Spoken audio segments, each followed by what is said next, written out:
The wind howled through the narrow alleys of Willow Creek like a wounded animal, carrying with it the bitter promise of another killing frost. Clara Dawson pressed herself deeper into the shadows between the general store and the abandoned millinery shop, her thin shawl offering no protection against the December cold that seemed determined to freeze the very marrow in her bones. She had been hiding here for 3 days now, surviving on scraps stolen from behind the hotel kitchen and melted snow for water. Her fingers, once elegant and skilled at embroidery, were now blue-tinged and raw, barely able to grip the torn fabric she clutched around her shoulders. The town slept uneasily around her windows, shuttered against both the cold and the kind of trouble that walked on 2 legs after dark. Clara knew she couldn't stay hidden much longer. Her body was failing. She could feel it in the way her legs trembled when she tried to stand in the fog that crept around the edges of her vision when she moved too quickly. 23 years old, and she felt ancient, worn down to nothing by hunger and fear. Well, what do we have here?" The voice sliced through her exhausted haze like a blade. Clara's head snapped up to see a massive figure blocking the mouth of the alley. Butch Morrison swayed slightly, the stench of whiskey preceding him as he lumbered closer. She recognized him from her previous life before everything had shattered as one of the ranch hands who frequented the saloons and brothels with equal enthusiasm. "Ain't you the Dawson girl?" He squinted in the dim light filtering from the street. "The one whose brother's been asking about Saeed, you went crazy stole from the family." His laugh was ugly wet. "Don't look so high and mighty now, do you?" Clara tried to press herself through the wall behind her, her voice barely a whisper. "Please, I haven't done anything wrong. Just leave me be." "Leave you be?" Morrison stepped closer, close enough that she could see the gaps in his yellowed teeth. "Now why would I do that when your brother's offering good money for information about you?" "Course." His eyes traveled over her huddled form with a look that made her skin crawl. "Might be I could be persuaded to forget I saw you, for the right price." "I have no money," Clara managed, though her throat felt like it was closing. "Didn't say nothing about money." His hand shot out, grabbing her wrist with bruising force. "You're half frozen already. Come with me, warm up in my room above the saloon. Be nice to me, and maybe I forget to mention to Victor Dawson that his sister's hiding in the garbage like a rat." Clara tried to pull away, but she was too weak. 3 days without proper food nights spent shivering instead of sleeping, her body had nothing left to fight with. Morrison yanked her to her feet and her knees buckled immediately. He caught her with a laugh that turned her stomach. "Can't even stand. This'll be easier than I thought. Let her go." The new voice was quiet, controlled, but it carried an authority that made Morrison freeze. A man stepped from the deeper shadows at the far end of the alley, moving with the easy confidence of someone who had never needed to raise his voice to be heard. As he moved into the weak light, Clara saw the scar first, a pale line that ran from his left temple down across his cheek, disappearing into the collar of his coat. His eyes were gray, the color of winter storm clouds, and they were fixed on Morrison with an intensity that made the larger man take an involuntary step back. "This ain't your business, Mercer," Morrison slurred, but his grip on Clara loosened slightly. John Mercer. Clara knew the name, though she'd never met the man. He owned one of the largest ranches outside of town, but he rarely came to Willow Creek, and when he did, he conducted his business quickly and left. The gossip said he'd been engaged once years ago before the scar, before he'd become a recluse. "I'm making it my business," John said, still in that same calm tone. "Let her go, Morrison, now. Or what? You gonna shoot me over some thieving whore?" The word had barely left Morrison's mouth when John moved. It was so fast Clara almost missed it. One moment he was standing still. The next, Morrison was on his knees in the dirty snow, clutching his stomach where John's fist had connected. John hadn't even changed expression. "The lady is coming with me," John said, stepping around Morrison's retching form. He shrugged off his heavy coat and held it out to Clara, carefully not touching her, giving her the choice. "Can you walk?" Clara stared at him, unable to process what was happening. The coat hung between them, an offering she didn't understand. Why are you—" "Because it's below freezing, you're about to collapse, and despite what this town might think, I'm not in the habit of leaving people to die in alleys." His voice softened slightly. "Take the coat. Please." With trembling fingers, Clara reached for the coat. It was still warm from his body, and the weight of it nearly buckled her knees again. This time John did steady her, his touch light and impersonal on her elbow. "My wagon's just around the corner," he said. "My housekeeper, Mrs. Chen, will have soup on the stove and a warm bed ready." "I can't pay you." Clara whispered the words automatic. In her experience, kindness always came with a price. John's expression didn't change, but something flickered in his gray eyes. "I'm not Morrison, Miss Dawson. I don't trade in desperation." He began guiding her toward the street, but Clara pulled back weakly. "You know who I am. I know Victor Dawson claims his sister stole from him and disappeared. I also know Victor Dawson is a liar, and worse." He paused, looking down at her with those unsettling gray eyes. "The question is whether you trust me enough to accept help, or whether you'd prefer to take your chances here." Behind them, Morrison was struggling to his feet, cursing. Clara looked at the alley that had been her refuge and prison for 3 days, then at the man offering her escape. She didn't trust him. She couldn't afford to trust anyone, but she was out of options. "All right," she breathed. John nodded once, as if she'd just agreed to a business transaction, and led her to a modest wagon waiting on Main Street. He helped her up onto the bench, his hands careful and respectful, then climbed up beside her and took the reins. As they rolled out of town, Clara huddled in his coat, trying to understand what had just happened. She'd been prepared for death, or worse, in that alley. She hadn't been prepared for rescue, especially not from a scarred rancher who looked at her like she was a person instead of a problem. "Why?" she asked as they left the last buildings behind and headed into the open range. "Why help me, Gum?" John was quiet for so long she thought he wouldn't answer. Then, "Because I know what it's like to have the world look at you and see only what they want to see. And because Victor Dawson tried to buy my land 6 months ago. When I refused, he tried other methods, less pleasant ones." He glanced at her. "I suspect you know something about his less pleasant methods." Clara pulled the coat tighter, remembering Victor's hand around her throat. His threats, the documents she'd seen that had started everything. "I know too much about them." "Then we have something in common." John returned his attention to the road. "Get some rest if you can. It's an hour to the ranch." Clara wanted to stay awake to stay alert for whatever trap this might be, but exhaustion was a weight she couldn't fight anymore. The steady rhythm of the horse's hooves and the unexpected warmth of the coat pulled her under. Her last coherent thought was that John Mercer smelled like leather and wood smoke and safety, though she'd forgotten what safety was supposed to feel like. She woke when the wagon stopped, confused and disoriented. They were in front of a 2-story ranch house, warm light spilling from the windows. It wasn't grand like her father's house had been, but it was solid, welcoming in a way that had nothing to do with size or ornament. "Easy," John said as she tried to sit up too quickly and swayed. "Mrs. Chen," he called toward the house. The door opened immediately, revealing a small, neat Chinese woman who took in the scene with sharp black eyes. "Bring her in," she said without preamble. "The guest room is ready." "You were expecting company?" Clara asked weakly as John helped her down from the wagon. "I told her I might find someone in need tonight," John said simply. "She's learned not to question my instincts." Mrs. Chen tisked as she got a good look at Clara. "Skin and bones. When did you last eat a proper meal?" "Child?" Clara couldn't remember.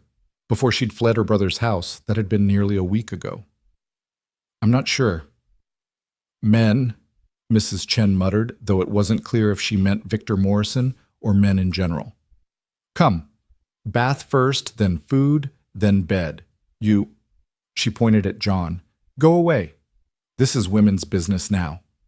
John actually smiled slightly, just a quirk of his lips, but it transformed his scarred face. "Yes, ma'am." He looked at Clara. "You're safe here, Miss Dawson. You have my word." Clara wanted to tell him that words meant nothing, that she'd heard promises before, but she was too tired. She let Mrs. Chen lead her into the house, into warmth and light that seemed almost painful after so long in the cold. The bath was heaven.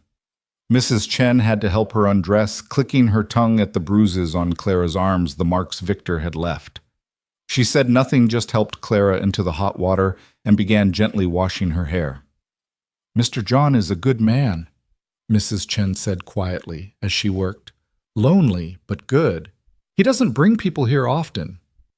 Why did he bring me? Clara asked, luxuriating despite herself in the first hot bath she'd had in a week. Maybe because he sees himself in lost things, Mrs. Chen said cryptically. Or maybe because he knows what wolves look like, and he doesn't like seeing them hunt. After the bath, Mrs. Chen helped her into a clean nightgown, simple but soft, and led her to the kitchen where a bowl of soup waited. Clara's hands shook as she lifted the spoon. The first taste nearly made her cry. It was just vegetable soup with some beef. Nothing fancy, but after days of scraps and snow, it tasted like a feast. John appeared in the doorway as she was finishing. He'd removed his coat she realized she was still wearing it earlier and rolled up his sleeves. The scar extended down his neck she noticed disappearing under his collar. "Better?" he asked. Clara nodded, not trusting her voice. "Your room is upstairs, second door on the right. There's a lock on the inside if it makes you feel safer. Tomorrow, if you're up to it, we can discuss what comes next." "What comes next?" Clara repeated. The soup suddenly felt heavy in her stomach. "Mr. Mercer, I appreciate your kindness, but I can't. I don't have any way to repay you." "I'm not asking for repayment. Everyone wants something." John studied her for a long moment, and Clara saw something in his eyes she recognized: old pain, the kind that never quite healed. "What I want, Miss Dawson, is to offer you a job. I need help with the ranch accounts. Mrs. Chen tells me I'm terrible at keeping the books, and she's tired of trying to decipher my handwriting. Room board and wages. Fair work for fair pay." Clara stared at him. "You don't even know me. I could be everything my brother says." "Are you?" The simple question stopped her cold. "No." "Then that's all I need to know for now." He turned to leave, then paused. "One more thing. Whatever hold Victor thinks he has on you, whatever he's threatened, you don't face it alone anymore. That's not charity, Miss Dawson. That's just how things work on my ranch. We protect our own." After he left, Clara sat in the warm kitchen trying to process everything. Mrs. Chen bustled around cleaning up, occasionally patting Clara's shoulder as she passed. "You don't trust him," Mrs. Chen observed. "That's smart, but Mr. John, he keeps his word. Always has, even when it cost him."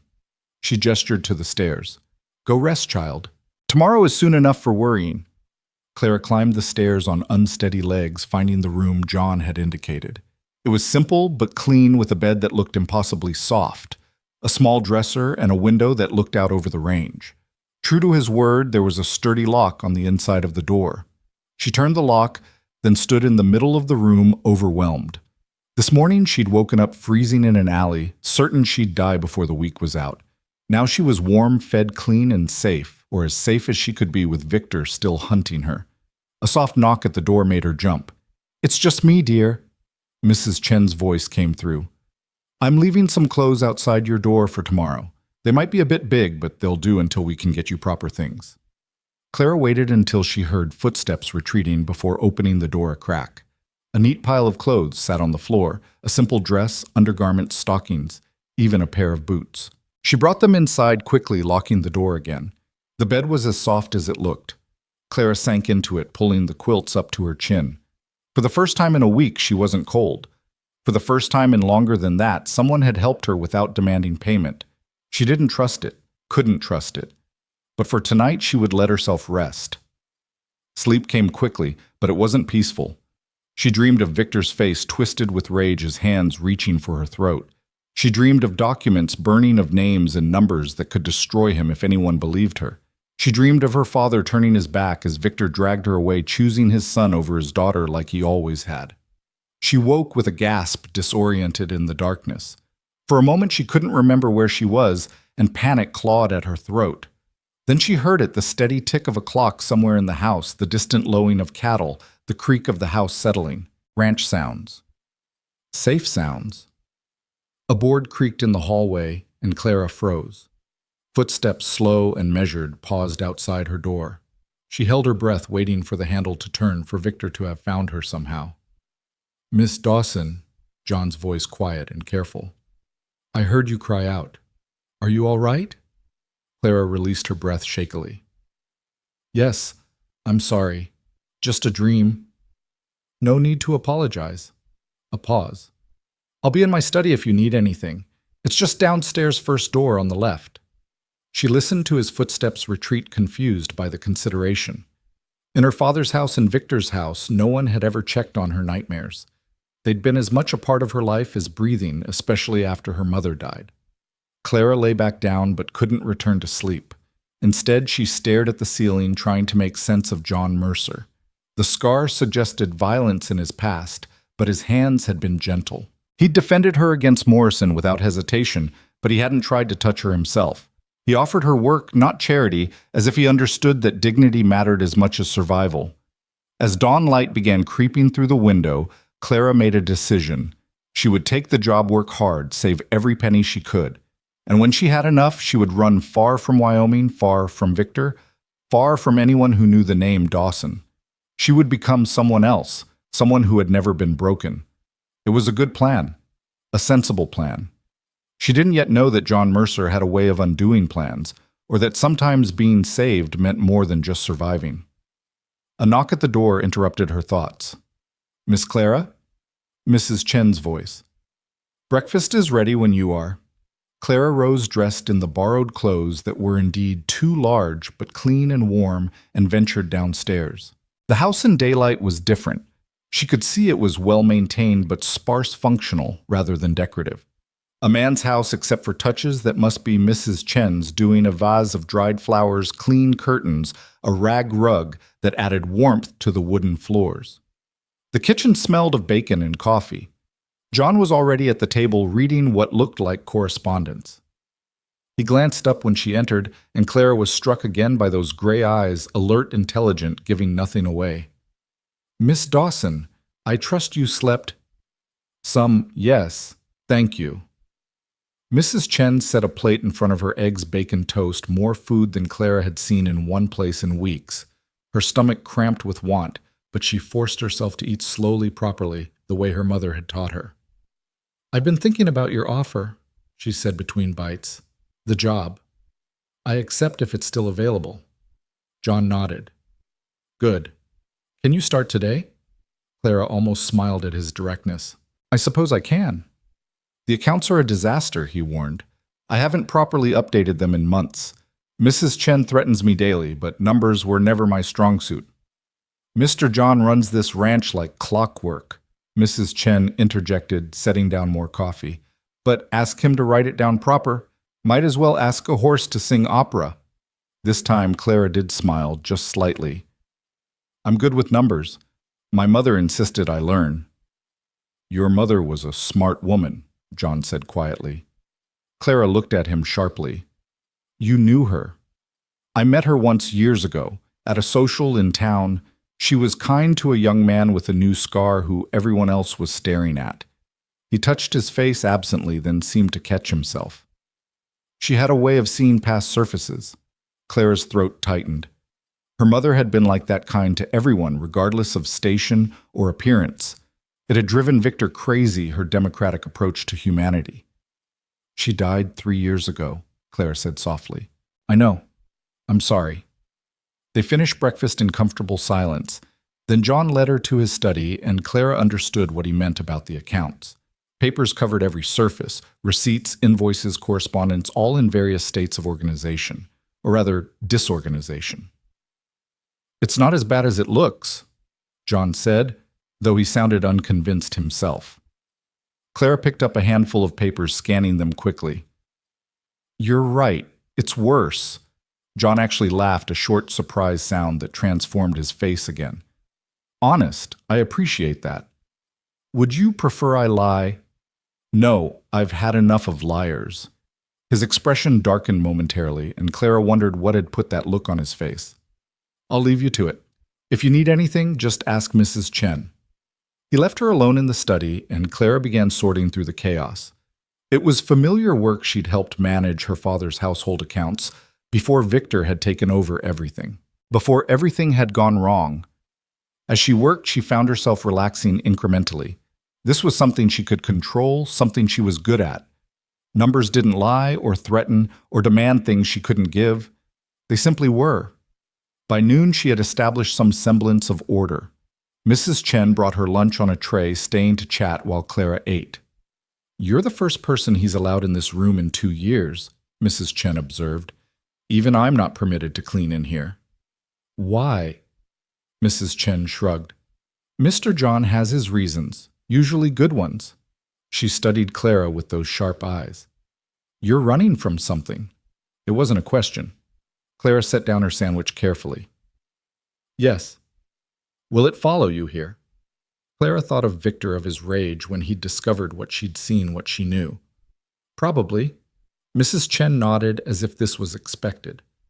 Mr. John is good at dealing with problems that follow people. Had to deal with his own after all. What happened to him? Clara asked before she could stop herself. Mrs. Chen's expression closed off. That's his story to tell if he chooses. But I'll say this, the scar isn't the worst thing that was done to him, just the most visible. She left Clara to ponder that, returning to her work in the kitchen. Clara tried to focus on the accounts, but her mind kept wandering to John Mercer and his mysteries. What had happened to his fiancée, who had scarred him? Why did he live out here, isolated from town society? The afternoon wore on, and Clara made good progress despite her distraction. She was deep in calculating feed costs when she heard horses approaching. Multiple horses riding fast. Her blood turned to ice. Victor had found her. She crept to the window, peering out carefully. 3 men were dismounting in the yard, and her heart nearly stopped when she recognized one of them, Tom Bradley, one of Victor's hired thugs. The other 2 she didn't know, but they had the same hard look. John emerged from the barn, rifle in hand, but held casually, not quite threatening. Clara couldn't hear what was said, but she saw Bradley gesture toward the house, saw John shake his head. The conversation grew heated, Bradley stepping forward aggressively. John didn't raise the rifle, but something in his stance changed. Even from the window, Clara could see the other men take a step back. More words were exchanged. Then Bradley and his companions remounted and rode off, but not before Bradley looked directly at the study window. He'd seen her. Clara sank into the chair, shaking. It was over. Victor knew where she was. He would come for her, and John Mercer, for all his kindness, couldn't stop him. No one could stop Victor when he wanted something. The study door opened and John entered, his expression grim. They're gone. They'll be back, Clara whispered, with more men, with Victor. Let them come. Clara looked up at him, startled by the steel in his voice. You don't understand. Victor has money influence. He can destroy you. He can try. John moved to the window, watching the dust from the rider's departure settle. What does he have on you, Miss Dawson? What is he so afraid you'll reveal? Clara hesitated. She'd told no one, not even when she'd had the chance. Who would believe her over Victor? I saw documents, she said finally. Financial records. He's been embezzling from investors fraudulent land deals, forged signatures, including our father's. He's stolen hundreds of thousands of dollars. John turned from the window, his expression unreadable. Do you have proof? I had copies. He found them when he searched my room. That's when... She touched her throat unconsciously, remembering Victor's hands there. That's when I ran. But you could testify to what you saw. Who would believe me? I'm just a woman, and Victor's already spread the story that I'm mad that I stole from the family. He's probably even manufactured evidence by now. John was quiet for a moment, then moved to his desk, pulling out paper and ink. Write down everything you remember, every detail, every name, every amount. Date it and sign it. Why? Because Judge Whitaker in Cheyenne is an honest man and he owes me a favor. Because the Federal Marshal Service has been investigating suspicious land deals in the territory. And because your word might not be enough alone, but it's a start. Clara stared at him. You would do that. Get involved in this. I already am involved. The moment I took you from that alley, I became part of this. He met her eyes steadily. I told you, Miss Dawson, we protect our own here. You're under my protection now, whether your brother likes it or not. I'm not your responsibility. No, he agreed. You're not. But I'm choosing to help anyway. The question is whether you'll let me. Clara looked at this strange, scarred man who kept surprising her. She thought of the alternative, running again, always looking over her shoulder, waiting for Victor to find her. At least here, she wouldn't be alone. All right, she said, picking up the pen. I'll write it all down. As she began writing, John settled into a chair across from her, cleaning his rifle with methodical precision. His presence was oddly comforting, solid, steady, reliable. She'd known him less than a day, but already she felt safer with him than she'd felt in years. The sun was setting by the time she finished, her hand cramped from writing. John read through the pages, his expression growing darker with each revelation. "Your brother is worse than I thought," he said finally. "He wasn't always," Clara said quietly. "When we were children, he was different, kind even. But after Mother died, something changed. Father started grooming him to take over the business, and Victor discovered he liked power, liked what money could buy, liked making people afraid." "Power corrupts," John said simply. "I've seen it before. Is that what happened to you?" The question slipped out before Clara could stop it. "Someone with power hurt you." John touched his scar reflexively. "In a way, but that's a story for another time." He stood taking the pages she'd written. "I'll send these to Judge Whitaker tomorrow. Tonight we prepare for your brother's visit." "You think he'll come tonight?" "No, he'll wait, gather more men, try to make a show of force. Victor Dawson strikes me as a man who likes an audience." John moved to the door, then paused. "Can you shoot?" Clara blinked at the unexpected question. "My mother taught me. She said a woman should know how to defend herself." "Smart woman indeed. There's a pistol in the top drawer of the desk. Keep it with you." After he left, Clara found the pistol, a small but serviceable piece, well maintained like everything else in John's house. She checked that it was loaded, then set it within reach as she returned to organizing the accounts. But concentration was impossible now. Every sound made her jump. Every shadow could be Victor coming for her. When Mrs. Chen called her for dinner, Clara nearly declined, but her stomach's demands won out.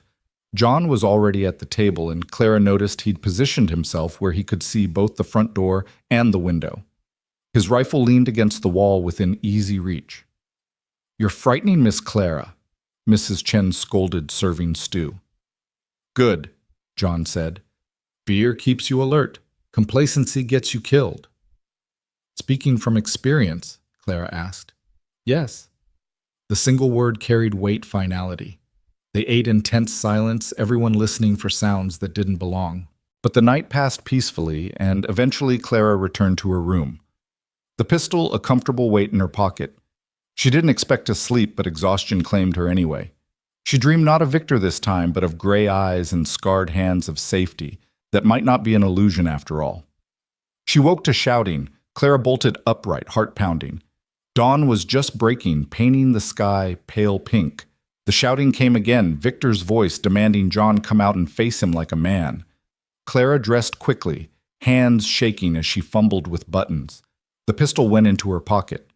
She crept downstairs, finding Mrs. Chen already at the window. "How many?" Clara whispered. "6, including your brother." Mrs. Chen didn't seem particularly concerned. "Mr. John is already outside." Clara peered out and saw John standing on the porch, rifle cradled casually in his arms. Victor sat his horse like a king, holding court, flanked by his hired men. "Hand over my sister Mercer and we can avoid unpleasantness," Victor was saying. "Miss Dawson is my employee," John replied calmly. "She's free to leave if she chooses." "Are you choosing to leave Miss Dawson?" Clara realized he'd known she was listening. She opened the door and stepped onto the porch, trying to project more courage than she felt. "No, Mr. Mercer. I'm not." Victor's face darkened when he saw her.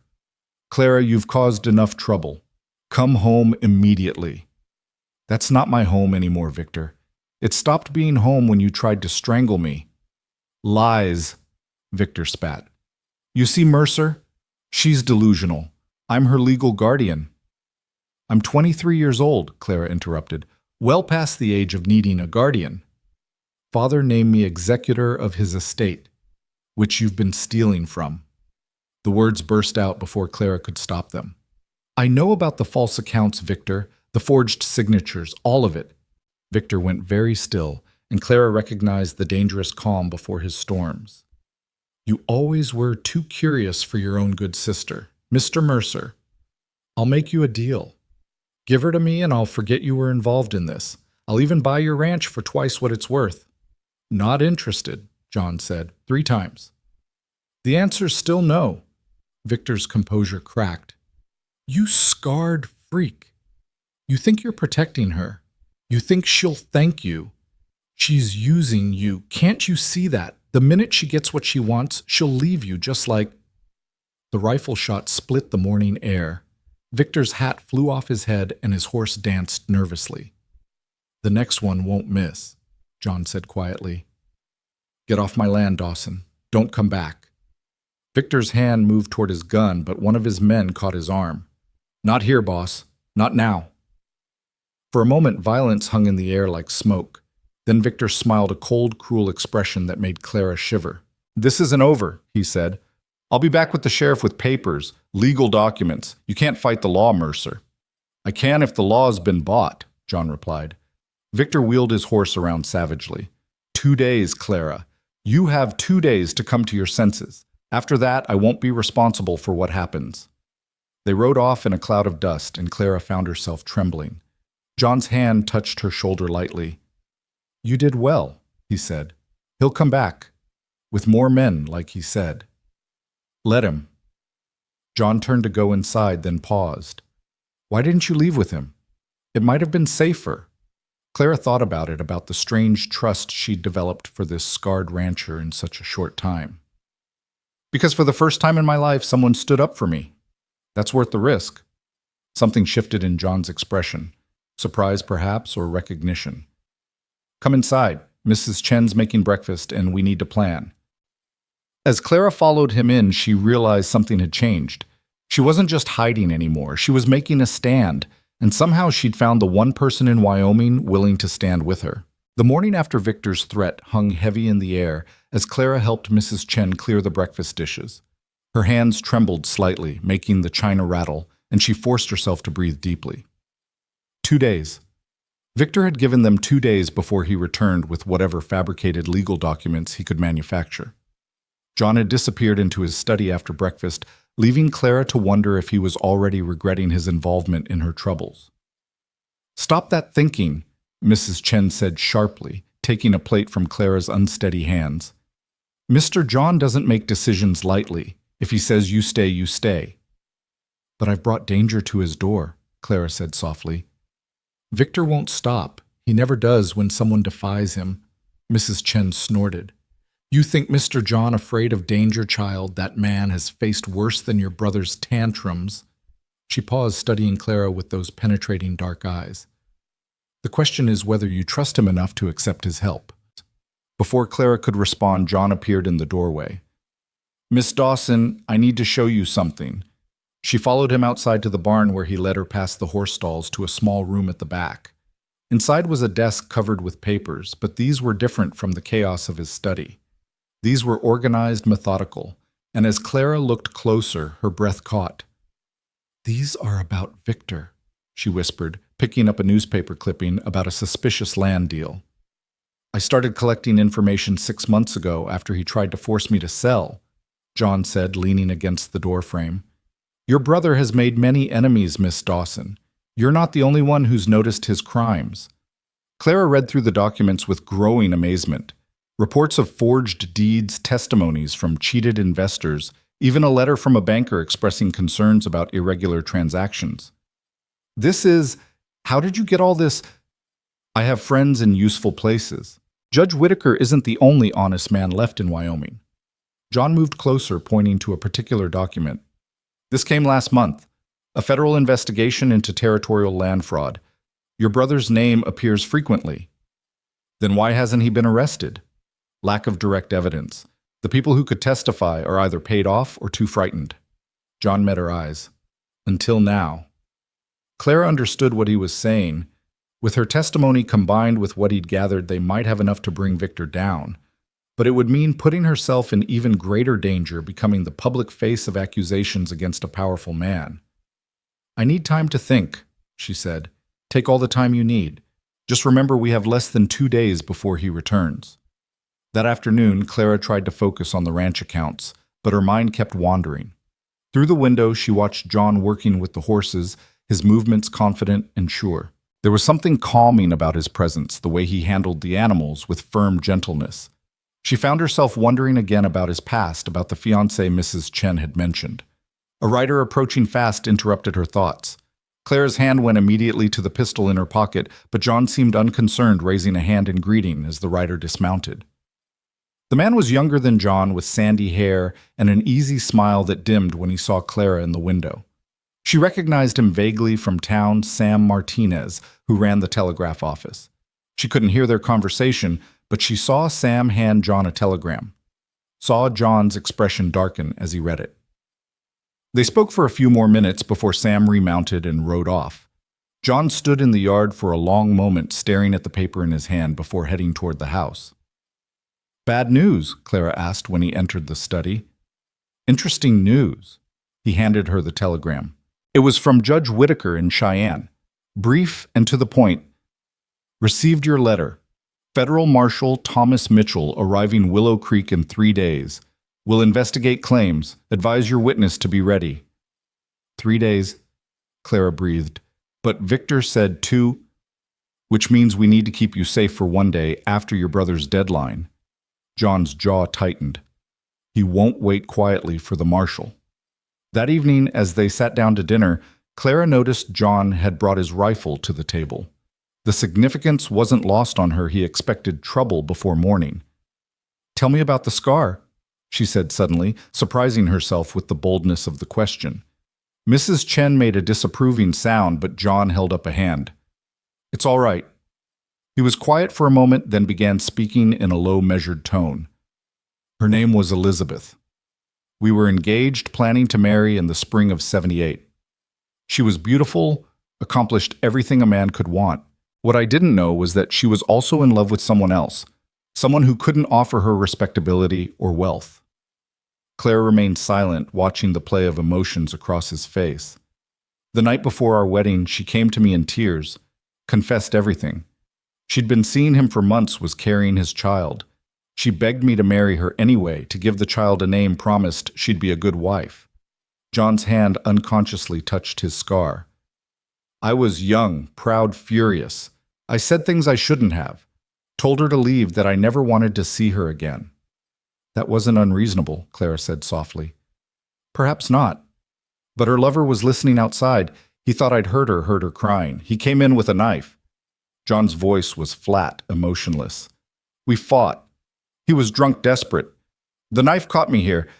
He traced the line of the scar. "And here. I managed to disarm him, but in the struggle he fell, hit his head on the fireplace. He died instantly." Clara gasped softly. "Oh, John." "Elizabeth screamed that I'd murdered him, that I was a monster. The sheriff arrested me that night. I spent 3 months in jail before Judge Whitaker reviewed the case and ruled it self-defense." John's smile was bitter. By then the damage was done.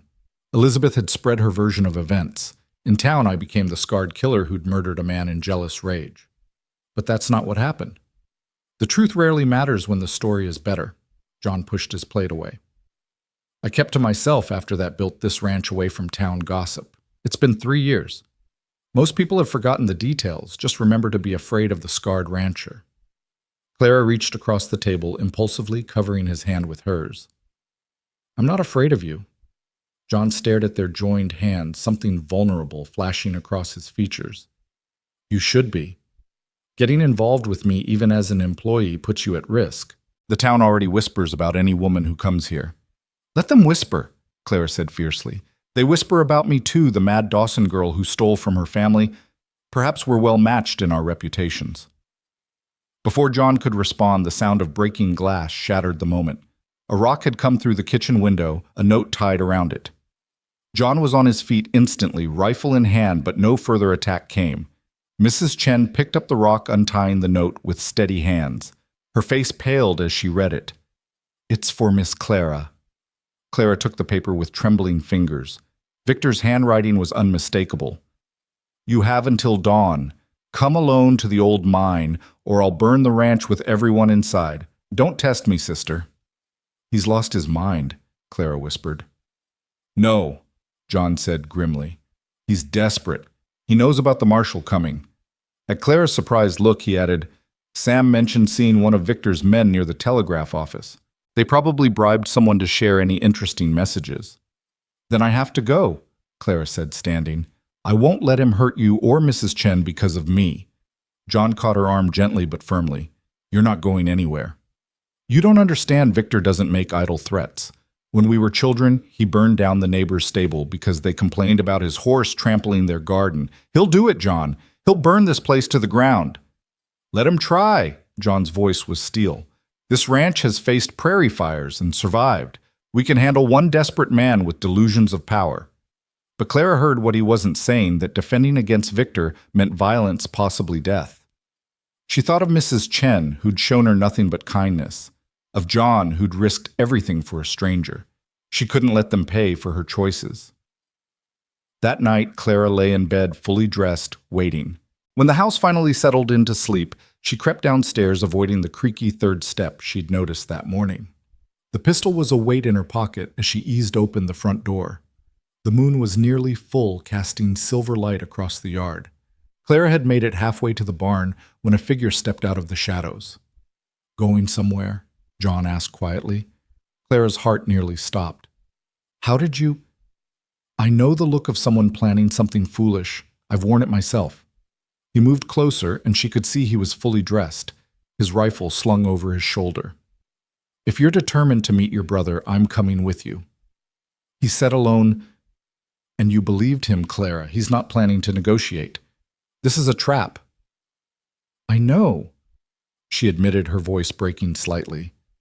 But what choice do I have? I can't let him hurt you. John stepped closer, close enough that she could feel the warmth radiating from him in the cold night air. You're not letting anyone do anything.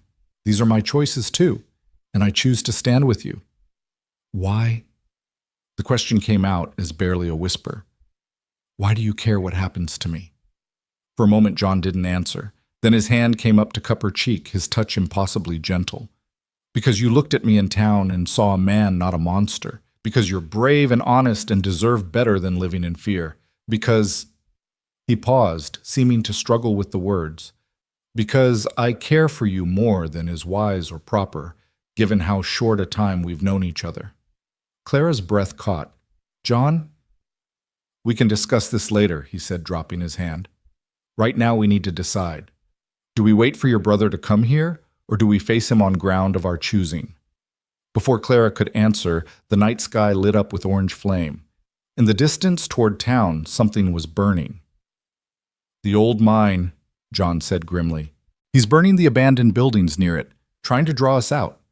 More fires sparked to life, creating a line of flame visible even from the ranch. Clara understood the message. Victor was showing them what he was capable of, what he would do if she didn't come. Saddle the horses, John said suddenly. We're ending this tonight. You're not going without me. Mrs. Chen's voice came from the doorway. She stood there in a traveling cloak, a shotgun in her hands. That boy threatens my home. He deals with me too. Mrs. Chen, John began. Don't argue. You'll need someone watching your back while you watch hers. The older woman's expression was fierce. I didn't survive the journey from China to America to be frightened by a spoiled man-child with matches. Within minutes, they were mounted and riding toward the flames. Clara's heart pounded with each hoofbeat, fear and determination warring in her chest. The old mine was a collection of abandoned buildings from a failed silver venture 5 years ago. She'd been there once with her father back when he'd considered investing. As they approached, they could see Victor's men arranged around the main building, torches in hand. Victor himself stood in front of the mine entrance, and Clara's blood ran cold when she saw he wasn't alone. 2 figures knelt beside him, hands bound, Sam Martinez and his young wife Mary. Insurance, John said quietly, understanding immediately. He grabbed them to make sure we'd come. They dismounted at the edge of the firelight, and Victor's smile was triumphant. I knew you'd come, Clara. You always were too soft-hearted. Let them go, Victor, Clara called out, stepping forward. This is between us. Yes, it is. So come here, sister. Come home where you belong, and everyone walks away unharmed. Clara started forward, but John caught her arm. Wait. He studied the scene, his eyes sharp. Something's wrong. This is too easy. That's when Clara saw it, movement in the shadows behind them. More men cutting off their retreat. They were surrounded. Victor laughed. Did you really think I'd leave anything to chance, Mr. Mercer? Drop your weapons? All of you. Or Sam and his pretty wife die first. To emphasize his point, one of his men pressed a gun to Mary's temple. She whimpered, and Sam struggled against his bonds. "Don't hurt them," Claire said desperately. "Please, Victor, I'll come with you. Just let everyone else go." "You'll come anyway," Victor said coldly. "But first I think Mr. Mercer needs a lesson about interfering in family business." He nodded to his men, and 3 of them advanced on John. Clara tried to move toward him, but Victor grabbed her arm, yanking her against him. "Watch," he hissed in her ear. "Watch what happens to people who help you." The first man to reach John went down fast, the butt of John's rifle catching him in the jaw. But there were too many, and without his weapons, John was overwhelmed. They forced him to his knees, and Victor's man raised a club. "No!" Clara wrenched free from Victor's grip the pistol she'd hidden coming up in her hand. "Stop or I'll shoot." Victor laughed. "You won't shoot me, sister? You don't have it in you."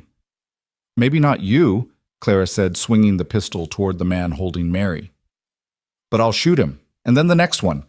How many of your hired thugs are willing to die for your money, Victor?" The courtyard went very still. Clara's hand was steady, now her fear crystallizing into cold determination. "You've changed," Victor said, his voice different now, uncertain. "You changed me," Clara replied. "Every threat, every bruise, every moment of fear you created this. Now let them go, or start counting how many men you're willing to lose." A sound cut through the tension, horses approaching fast. Many horses.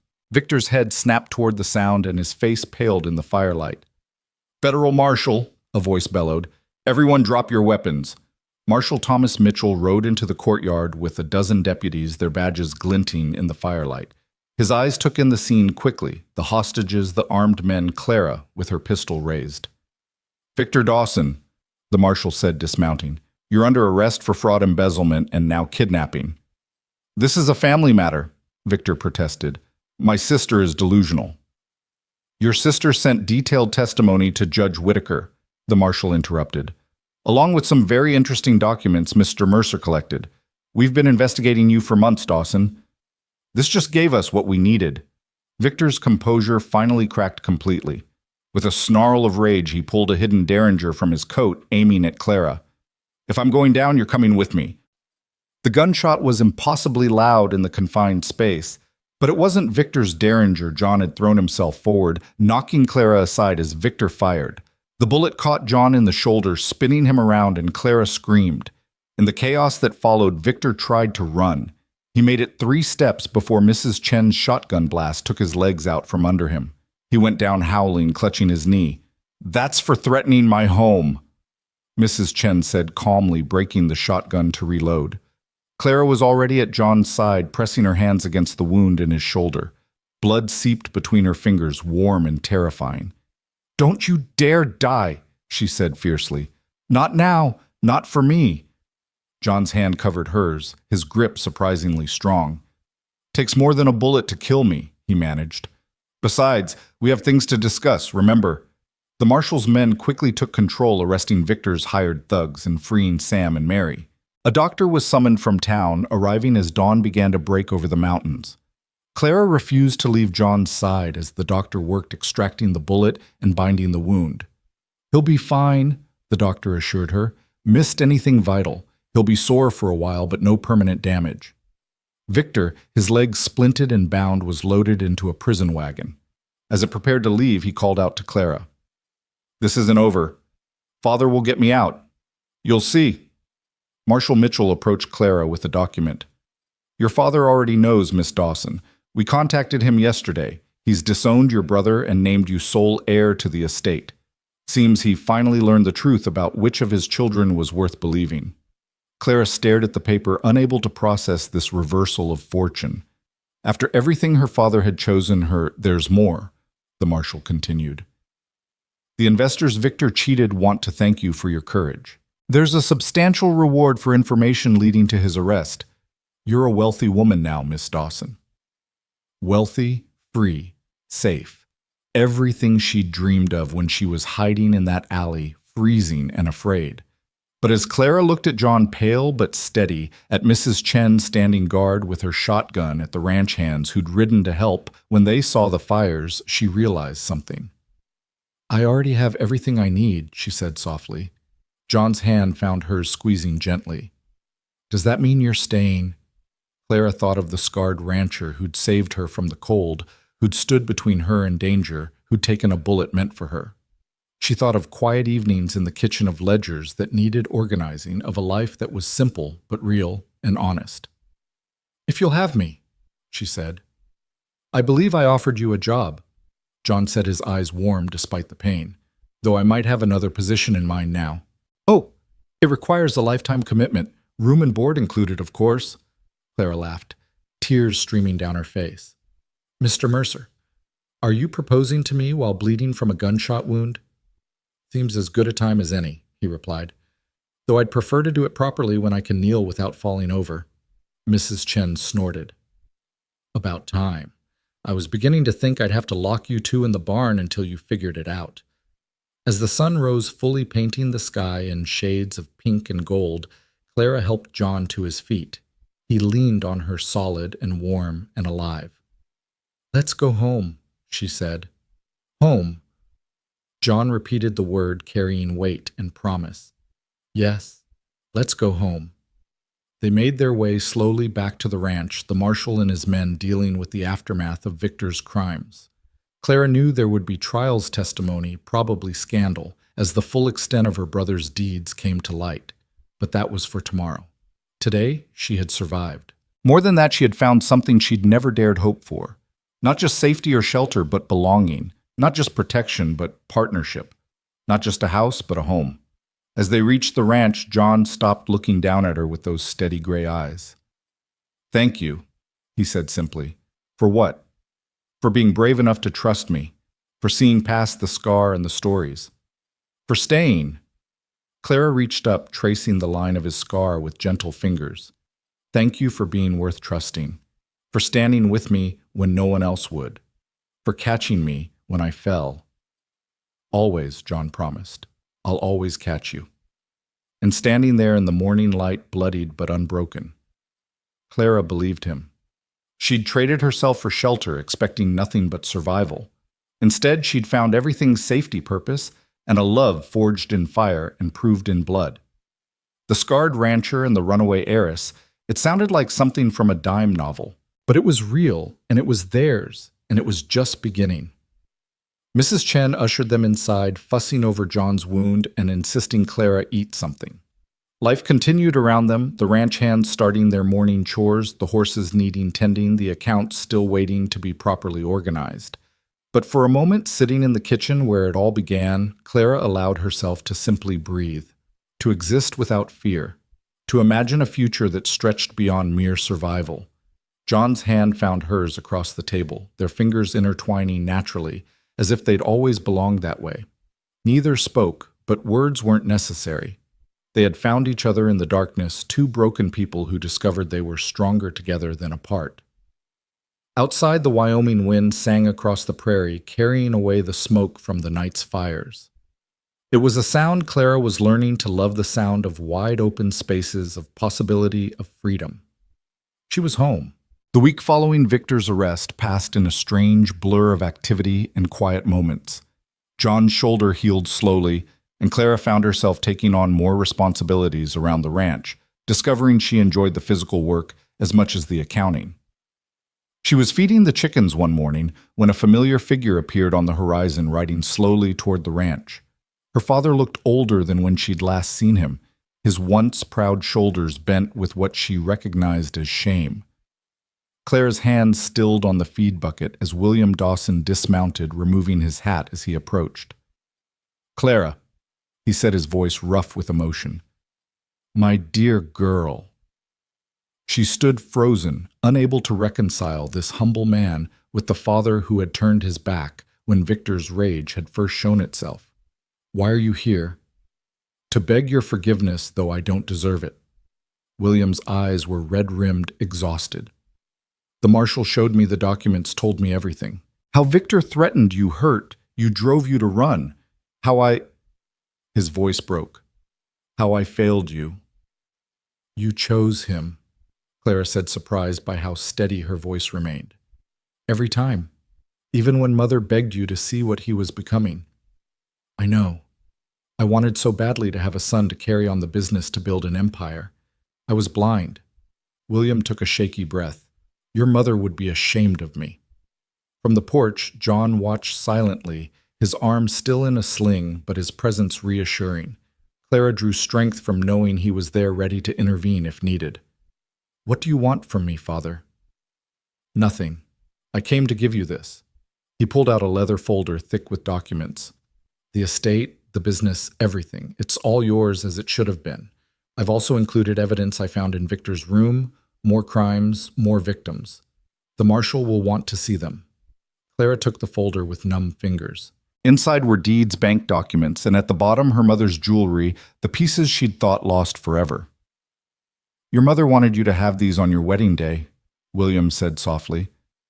I know I have no right to ask, but might I stay to see you married if there's to be a wedding? Clara looked toward John, who gave an almost imperceptible nod, leaving the decision to her. She thought of her mother, who had always believed in forgiveness and second chances. You may stay in town, she said finally. Whether you attend the wedding, we'll see. William's shoulders sagged with relief and sorrow combined. That's more than I deserve. Thank you, Clara. As her father rode away, John came to stand beside her. That was brave, he said quietly. Was it I feel like a coward? Part of me wanted to send him away forever. But you didn't. That's what matters. John's good hand found hers. Speaking of weddings, I believe I owed you a proper proposal. Before Clara could respond, riders appeared again on the horizon, several of them moving fast. John tensed, then relaxed as he recognized them. The Hendersons from the Double Bar Ranch, and the Millers. And is that Judge Whitaker?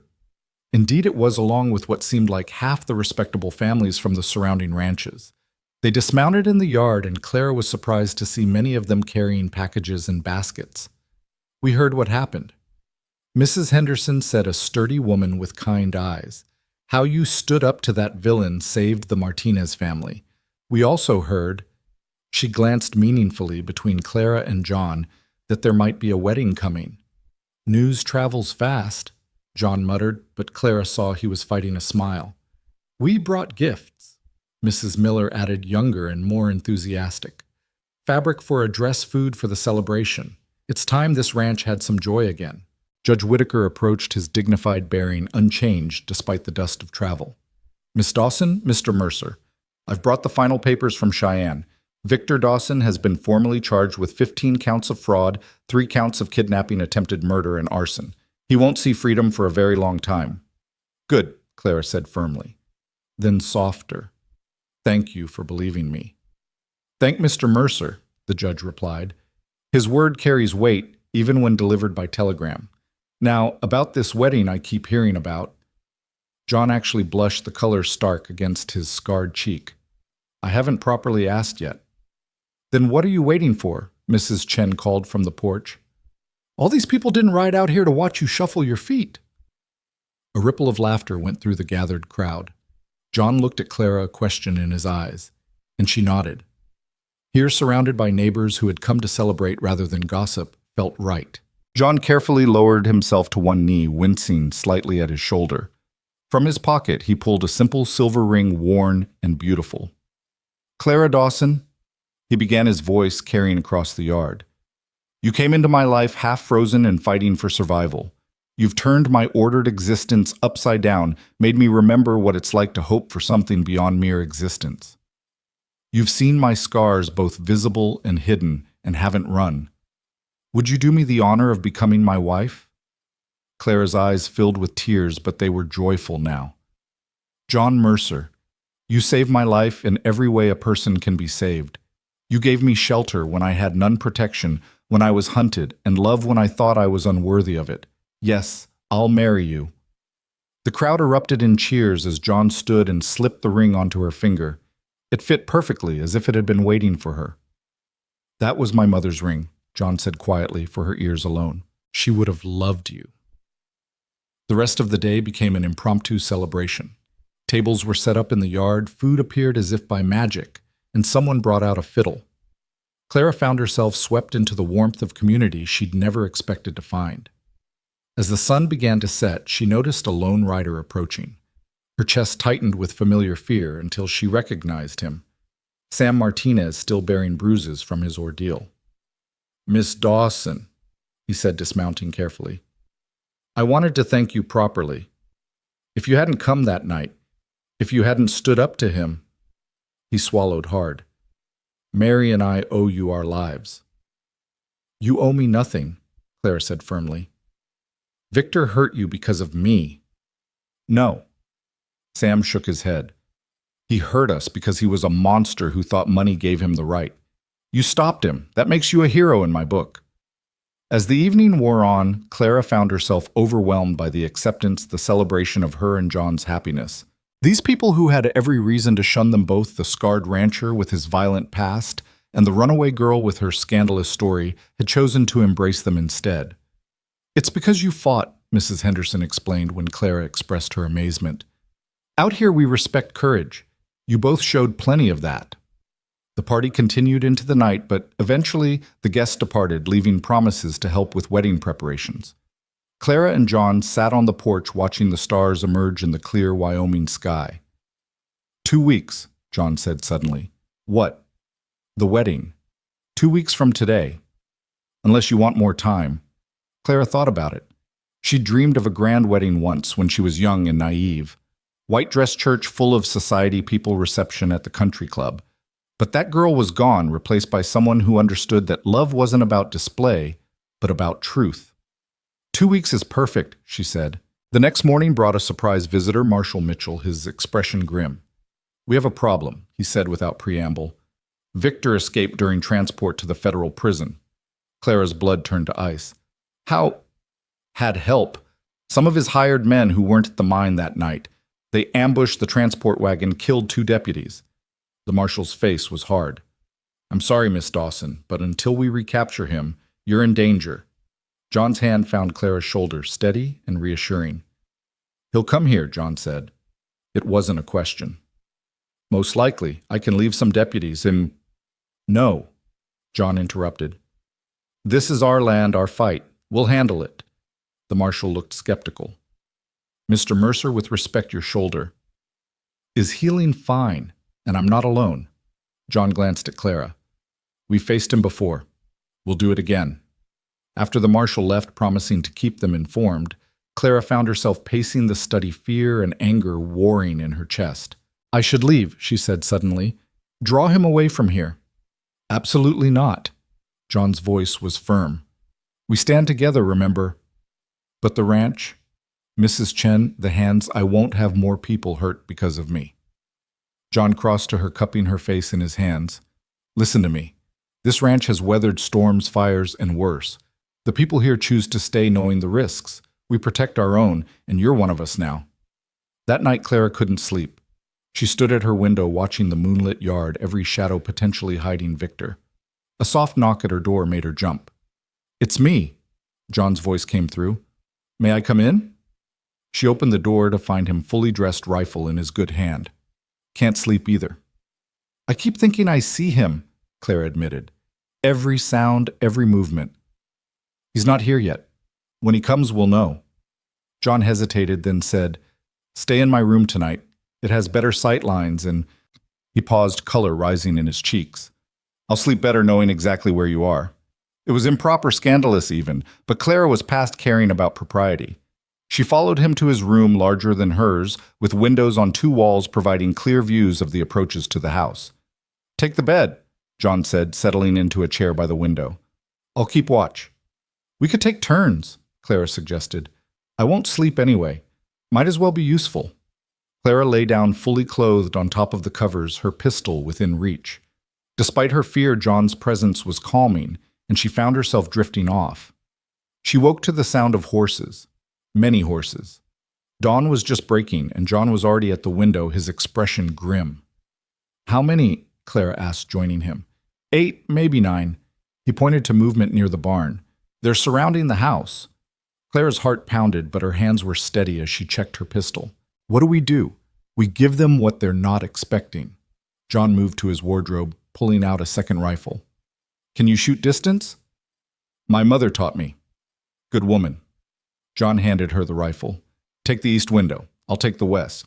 Don't shoot unless you have to, but if you do, don't miss. They took their positions just as Victor's voice rang out across the yard. Clara, I know you're in there. Come out, and I promise no one else gets hurt. Your promises mean nothing, Clara called back.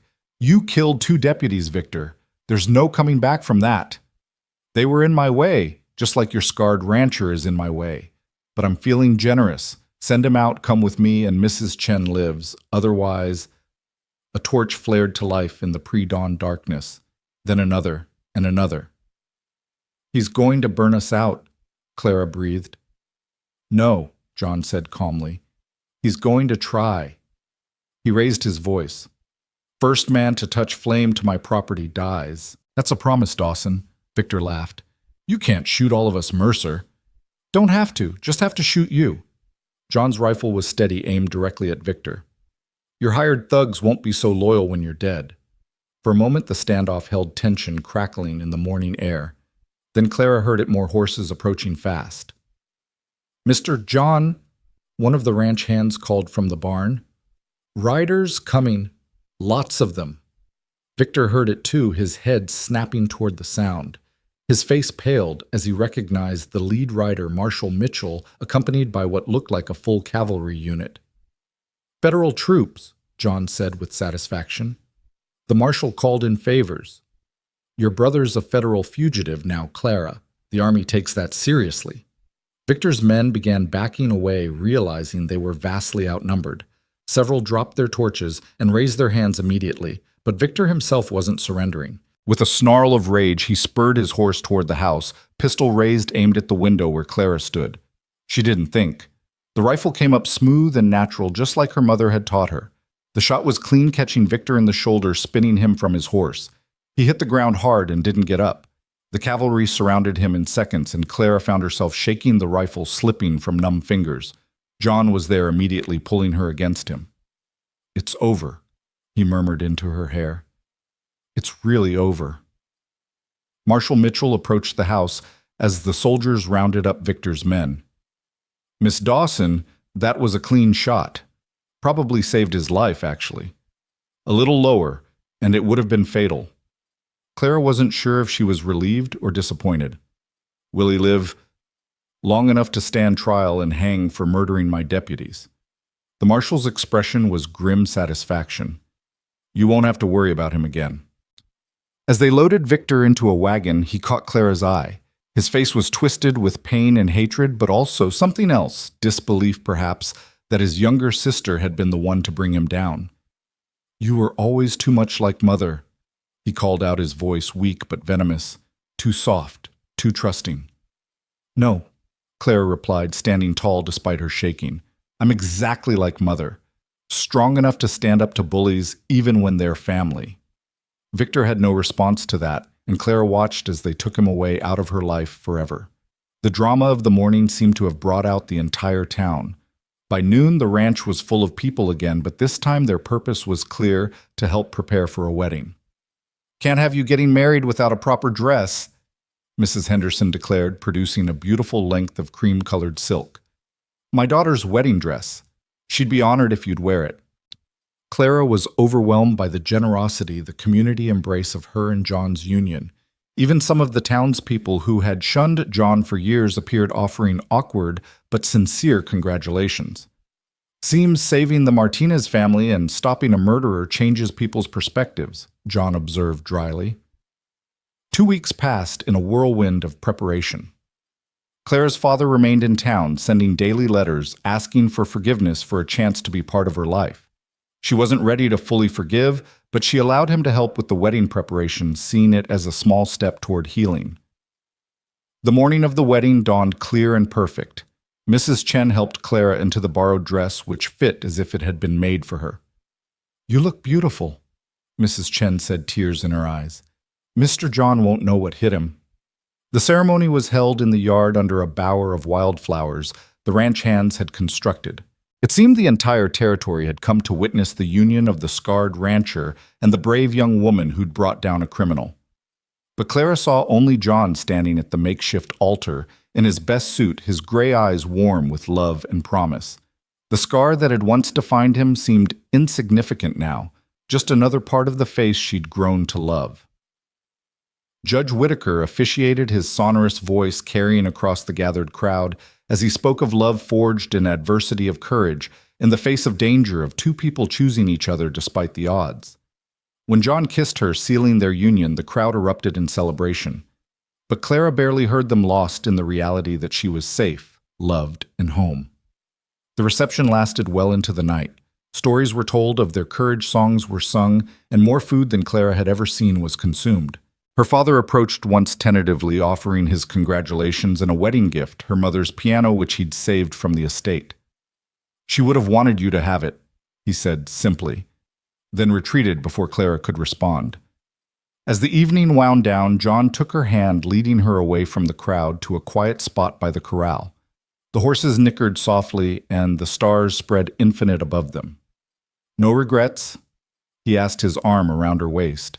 Clara thought of the journey that had brought her here, the fear, the hunger, the desperation of that cold alley. Then she thought of this man who'd offered her shelter, and so much more of Mrs. Chen's fierce protectiveness of neighbors who'd become friends of a life built on truth and courage rather than fear and lies. "No regrets," she said firmly. "This is where I belong." John turned her to face him, his expression serious. "I need you to know something. That first night when I found you in the alley, I wasn't just saving you. You saved me too. I'd been living half a life hiding from the world, from the possibility of being hurt again. You reminded me that some things are worth the risk." Clara reached up to trace his scar, the mark that had once defined him, but now seemed just a small part of their larger story. "We saved each other," she said, "and we'll keep saving each other every day." As they stood there, the wedding guests beginning to disperse, the ranch settling into nighttime quiet, Clara felt a peace she'd never known before. The girl who'd hidden in an alley, freezing and afraid, was gone. In her place stood a woman who'd faced her demons, claimed her freedom, and found love in the most unexpected place. "Mrs. Mercer," John said, testing the words. "I like the sound of that." "So do I," Clara replied, standing on her toes to kiss him again. "So do I." In the distance, a wolf howled, but it no longer sounded threatening. It was just another voice in the Wyoming night, part of the wild beauty of this place she now called home. Tomorrow would bring new challenges, running the ranch, dealing with her inheritance, building a life together. But tonight, in the arms of the man who'd seen her at her worst and chosen to love her anyway, Clara was simply perfectly happy. The house was quiet when they finally went inside. The last of the guests departed. Mrs. Chen had tactfully retired to her quarters, leaving the newlyweds alone. John led Clara to their room now, and she felt a flutter of nerves that had nothing to do with fear.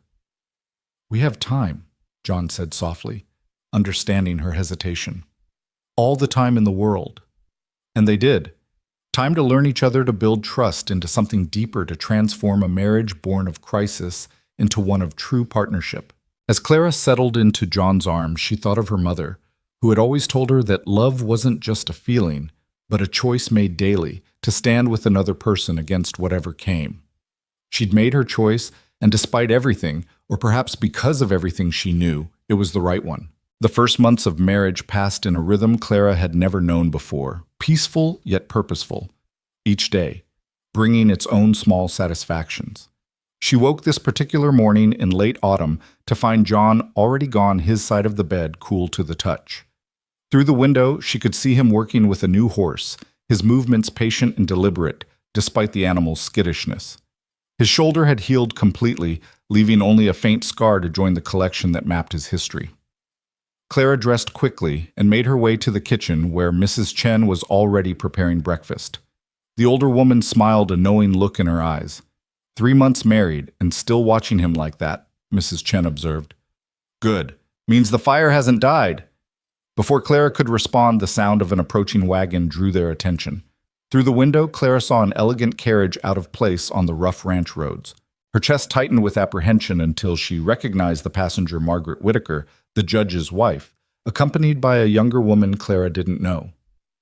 "Mrs. Mercer," Margaret called warmly as Clara emerged onto the porch. "I hope we're not intruding.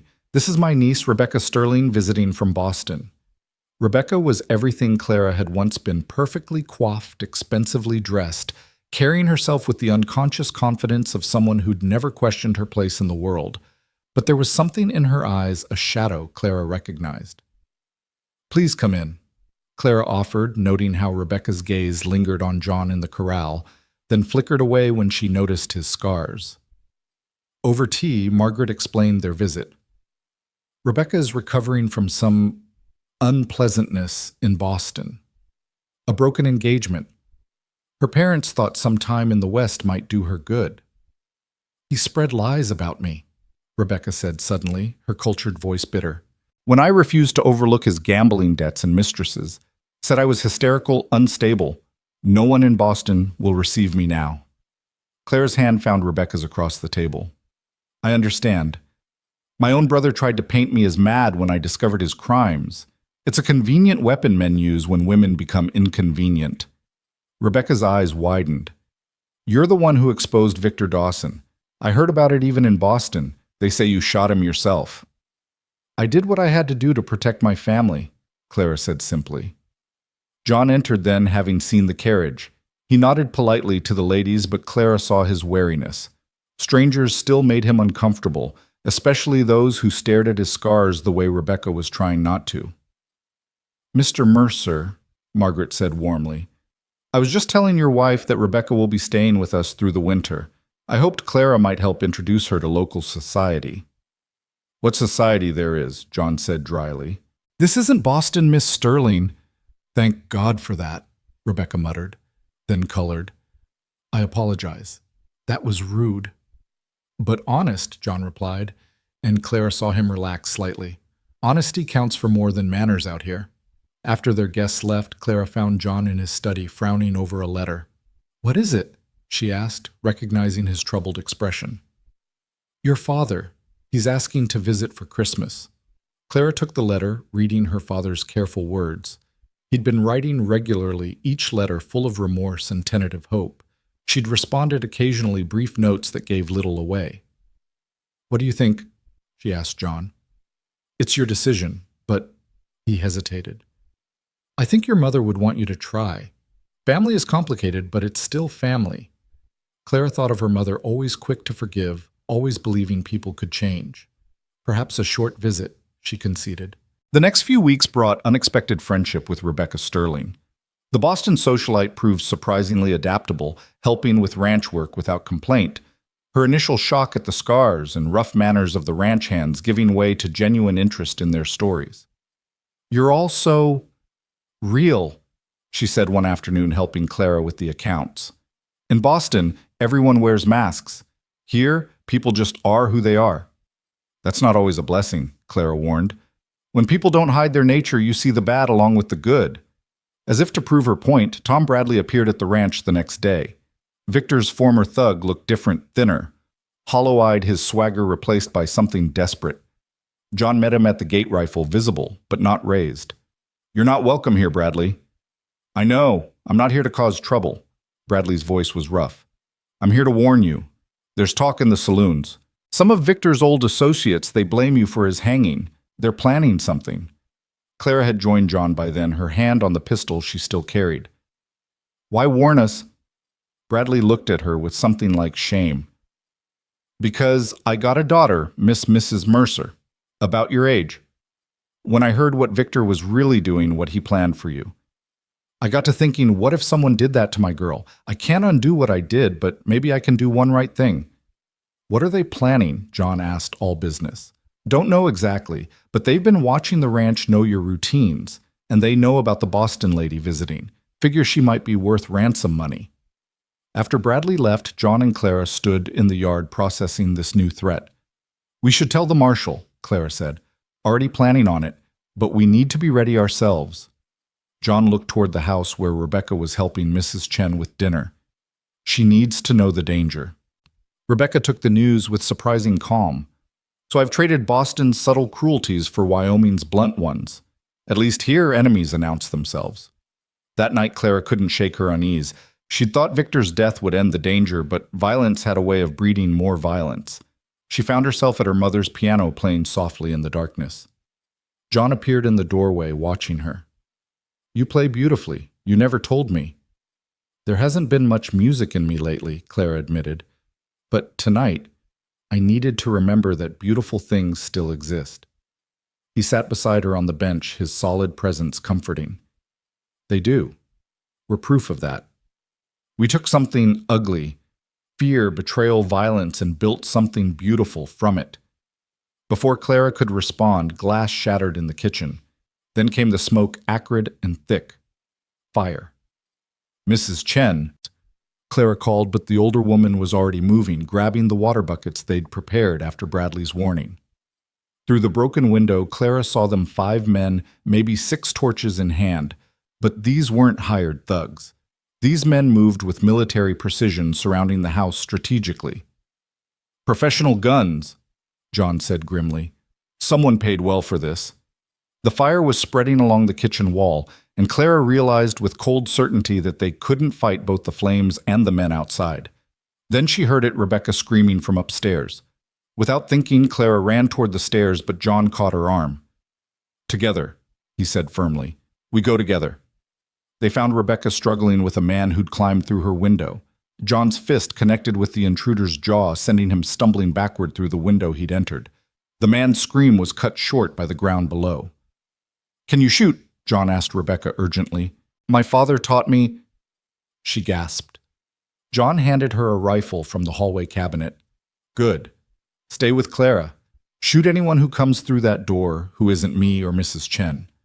The smoke was thickening, and Clara could hear the fire spreading. They needed to get out, but the men outside were waiting for exactly that. "The root cellar," Mrs. Chen said, appearing with soot-streaked face. "The old tunnel to the barn." Clara had forgotten about the tunnel dug years ago as cold storage, but abandoned when the new ice house was built. They made their way down the smoke following them, and Clara tried not to think about being trapped underground if the house collapsed above them. The tunnel was narrow, dark, barely tall enough for John to stand upright. They moved in single file, John leading with his rifle ready. Behind them they could hear shouts, the crash of timber as parts of the house gave way. They emerged in the barn to find 2 men waiting. The fight was brutal and quick, John using his rifle as a club when there was no room to shoot Clara, and Rebecca defending Mrs. Chen, who despite her age wielded a pitchfork with deadly efficiency. When it was over, both intruders were down, and they could see through the barn doors that the house was fully engulfed. Clara's heart broke watching their home burn, all their carefully built peace going up in flames. "My piano," she whispered, thinking of her mother's gift. "It's just a thing," John said, but she heard the pain in his voice too. This ranch had been his refuge, his rebuilding after Elizabeth's betrayal. The sound of approaching horses made them all tense, but it was Judge Whitaker with a group of townsmen drawn by the flames, visible for miles. "Margaret sent me when Rebecca didn't return for dinner," the judge explained, taking in the scene with experienced eyes. "Looks like we're just in time." The remaining attackers fled when they saw the reinforcements, but one was caught. A professional gunman from Denver, who under pressure revealed who'd hired them. "Elizabeth Thornton," he said, and Clara saw John go rigid. "Said she wanted the ranch burned, everyone in it dead, paid us $5,000. Elizabeth, John's former fiancée. Clara felt cold rage rise in her chest. "She's supposed to be in California," John said, his voice hollow. "She's in Cheyenne," the gunman corrected. "Has been for months. Planning this." Judge Whitaker took charge, sending men after the fleeing attackers and another group to Cheyenne to arrest Elizabeth. Clara stood with John watching their home burn, Rebecca and Mrs. Chen beside them. "We'll rebuild," Clara said firmly. "With what?" John's voice was defeated in a way she'd never heard. The ranch accounts were in there. The records. Everything. "Not everything," Clara said, reaching into her pocket and pulling out a small ledger. "I've been keeping duplicate books in the barn. Mother always said to have copies of anything important." John stared at her, then pulled her against him, burying his face in her hair. "What would I do without you?" "You'll never have to find out," Clara promised. They spent the night at the Whitaker ranch, Rebecca insisting they take her room while she bunked with the judge's daughters. Clara lay awake, John's arms around her, processing the loss and the revelation about Elizabeth. Why now? She asked into the darkness. Why would she come back now? The wedding announcement, John said after a moment. It was in the Denver papers. Maybe she couldn't stand the thought of me being happy. Or maybe she heard about my inheritance, Clara said, a new thought occurring. Father's estate is worth a fortune. Maybe she thought if we were dead, she'd have some claim as my former fiancé. John's arm tightened around her. It doesn't matter now. She'll hang for this. But the next morning brought unexpected news. Elizabeth had disappeared from her Cheyenne hotel, leaving behind evidence that made Clara's blood run cold, detailed plans not just for the attack, but for afterward. Documents suggesting Clara had started the fire herself, that she was unstable like her brother. A forged will, leaving everything to Elizabeth as John's rightful bride. She's more dangerous than I thought, Judge Whitaker said grimly. And she's not working alone. These forgeries are professional work. Clara thought of Victor, how he'd built his web of lies and crimes. It seemed evil was never truly solitary. It always found allies, others willing to profit from destruction. We need to find her, Clara said. We need to protect you, John corrected. Both of you, he added, glancing at Rebecca. You were seen helping us. That makes you a target, too. Rebecca lifted her chin with surprising determination. Then I'll stay and fight. I'm tired of running from bullies. They returned to the ranch to assess the damage. The house was gone, reduced to smoking timbers and ash. But the barn stood, the bunkhouse was intact, and most importantly, the ranch hands who'd been in town during the attack were safe and eager to help. We'll have a new house up before winter sets in properly, the foreman promised. Better than before. As the men began clearing debris, Clara found herself at the remains of the piano. The metal frame had survived twisted but recognizable. She touched it gently, remembering her mother's hands on the keys. We'll get you another one, John said behind her. It won't be the same. No, but maybe that's all right. We're not the same people we were. Maybe we need new things for our new life. Before Clara could respond, a rider approached Marshal Mitchell, his expression grim. We found Elizabeth, he said without preamble. Dead, shot left in a gulch outside Cheyenne. Clara felt no satisfaction, only a weary recognition that violence begat violence. Who? Professional work, clean shot long distance. Someone wanted her silenced. The marshal studied them. This isn't over. Whoever was backing her play is still out there. That night in the bunkhouse, they were temporarily calling home. Clara and John held counsel with Mrs. Chen and Rebecca. We could leave, Clara suggested, though the words pained her. Start over somewhere else. No, John said firmly. This is our land. We stand and fight. But fight who? Rebecca asked. If Elizabeth's dead and the gunmen scattered. Follow the money, Mrs. Chen said suddenly. Someone paid Elizabeth, paid the gunmen. Someone with enough money to orchestrate all this. Clara's mind raced. Who had that kind of money and motivation?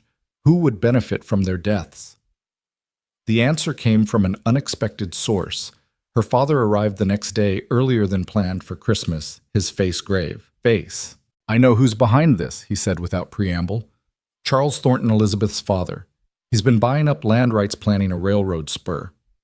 Your ranch sits right in the path. With you dead and Elizabeth inheriting, he'd have had the land, John finished. His own daughter. He used his own daughter. She was willing enough, William said grimly. But yes, he's the money behind it all. And Clara, there's more. He was one of Victor's partners. Some of the documents you exposed implicated him. He has every reason to want you dead. Clara felt the weight of it, the interconnected web of greed and violence that seemed to stretch endlessly. But looking around at these people, her husband, her friend, her father trying to make amends, Mrs. Chen steady as stone, she also felt something else. Determination. Then we end it, she said. We expose him like we exposed Victor. We fight back with truth. It won't be easy, her father warned. Thornton has powerful friends, good lawyers. But we have something better, Rebecca said unexpectedly. We have proof. Elizabeth was many things, but she was meticulous. If she was working with her father, she kept records. They all looked at her. Rebecca smiled grimly. I've been staying at the Whitaker Ranch. Elizabeth's belongings were brought there after her death. I may have looked through them. And, Clara prompted, letters, telegrams, financial records, everything needed to prove Charles Thornton orchestrated not just this attack, but several others. He's been forcing people off their land for years. Judge Whitaker, when presented with the evidence, was coldly furious. I'll issue the warrants myself. Thornton will answer for this. But Thornton had one more card to play. He arrived at the ranch the next day with a full legal team and a document that made Clara's heart sink, a bill of sale for the ranch allegedly signed by John, dated before the fire. Obviously forged, John said flatly. Prove it, Thornton said with a cold smile. He was an older version of Elizabeth. Same calculating eyes, same cruel set to the mouth. Your records burned in the fire. Convenient, wasn't it? Clara stepped forward. Actually, Mr. Thornton, our records are quite intact, including the accounts showing John's presence here on the date that document was supposedly signed in Denver. Thornton's smile faltered. You're lying. Am I? Clara produced her duplicate ledger, then added the coup de grace. We also have your daughter's letters, including the one where she details the forgery plan. The color drained from Thornton's face. Elizabeth is dead. You can't prove she wrote anything. Actually, we can, Rebecca said, stepping out from the barn where she'd been waiting. I have her diary, her real one, not the sanitized version you had someone create. Every crime, every plan, every payment, it's all there. Thornton lunged for Rebecca, but John was faster, his fist connecting solidly with the older man's jaw. Thornton went down hard, and Marshal Mitchell, who'd been waiting out of sight, stepped forward with shackles. Charles Thornton, you're under arrest for conspiracy, attempted murder, arson, and fraud. As they led him away, Thornton looked back at Clara with pure hatred. You think you've won? You've made enemies you can't imagine. This isn't over. It is for you, Clara replied steadily. The trial was swift. With the evidence they'd compiled, Thornton's guilt was undeniable. He was sentenced to life in federal prison, his assets seized to compensate his victims. Part of that compensation came to Clara and John, enough to rebuild the house grander than before. But Clara insisted on something different. Not grander, she told the architect. Stronger, built to last, built for a family. John looked at her sharply, understanding dawning in his eyes. Clara smiled, placing his hand on her still flat stomach. Spring, she said softly. The baby will come in spring. John pulled her against him, his embrace fierce with joy and protective love. A baby, he breathed. Our baby. Our future, Clara corrected. The house rose from the ashes as winter deepened the frame strong against the sky. Rebecca stayed to help finding purpose in the rebuilding. Clara's father visited regularly, each interaction slightly less awkward, the relationship slowly mending. One evening, as snow began to fall, Clara stood in what would be their new parlor. Rebecca and Mrs. Chen beside her watching John and the men work. You've all lost so much, Rebecca said quietly. How do you keep going? Mrs. Chen answered. Because the alternative is letting them win. Every day we rebuild, we choose hope over fear. Clara touched her growing belly, feeling the first flutter of movement. We keep going because that's what the living do. We survive, we rebuild, we love despite the risk. Even knowing more violence might come, Rebecca asked. Especially then, Clara said. That's when love matters most, when it's dangerous, when it costs something. That's when it's real. That night in their temporary quarters, John held Clara close, his hand splayed protectively over their child. I never thought I'd have this, he admitted. A wife, a child, a future. After Elizabeth, I thought that part of my life was over. And I thought I'd die in that alley, Clara reminded him. But here we are, scarred but whole, tested but not broken. Together, John said the word, a promise. Together, Clara agreed. Outside, the snow continued to fall, blanketing the ranch in pristine white, covering the scars of fire and violence. But beneath the snow, the earth waited, ready for spring's growth, the cycle of destruction and renewal as old as the land itself. Clara thought of the journey that had brought her here, from privileged daughter to desperate fugitive to beloved wife, and soon-to-be mother. Every loss had led to something gained. Every scar had become a story of survival. The new house stood complete by late February, its walls sturdy against the winter winds that still swept across the Wyoming plains. Clara moved through the room slowly, her hand supporting her growing belly, while John and the ranch hands carried in the new furniture. Every piece had been chosen with care, not for show, but for the life they were building together. "The nursery should be here," Clara said, standing in the sunny room adjacent to their bedroom. Close enough to hear the baby at night. John wrapped his arms around her from behind his hands, joining hers over their child. "Our son or daughter will be the most protected child in Wyoming," he murmured against her hair. "After everything we've faced, I believe it," Clara replied, leaning back into his warmth. Rebecca appeared in the doorway, her face bright with excitement. "The piano has arrived. They're bringing it in now." Clara hurried as fast as her condition allowed to the parlor, where workers were carefully positioning a beautiful new instrument. It wasn't her mother's piano, but as she ran her fingers over the keys, producing a clear, sweet sound, she felt a different kind of connection. This piano had no past, no ghosts, only future melodies waiting to be played. "Play something," John urged, and Clara sat carefully on the bench, her fingers finding their way into a gentle lullaby her mother used to sing. The music filled the new house, christening it with something other than words or work, with beauty, with hope. That evening, as they gathered for their first dinner in the new dining room, Clara's father arrived unexpectedly, his face grave. William Dawson had aged considerably in the months since Victor's death, but his eyes were clear now, no longer clouded by denial or favoritism. "I've received word from Denver," he said without preamble. "There are complications with the estate transfer." Clara's heart sank. "What kind of complications?" "Victor had debts we didn't know about. Gambling debts to dangerous people. They're claiming rights to the estate assets." John's expression hardened. "How much?" "Nearly half the estate's value. And Clara—" William hesitated, then continued. "They know about your inheritance. They've made threats." "Of course they have," Clara said wearily.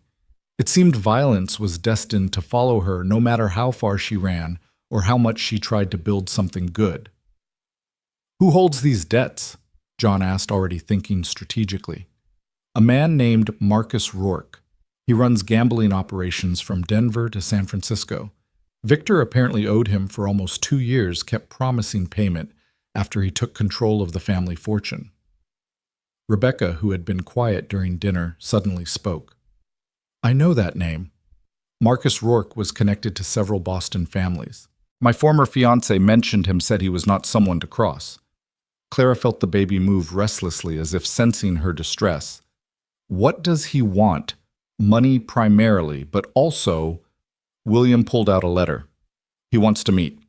Here. He says he has a proposition." John read the letter, his jaw tightening. "He's coming here whether we agree or not. This is just a courtesy notice." 3 days later, Marcus Rourke arrived with an entourage that made Clara think of a funeral procession, all black carriages and stern-faced men. Rourke himself was not what she expected.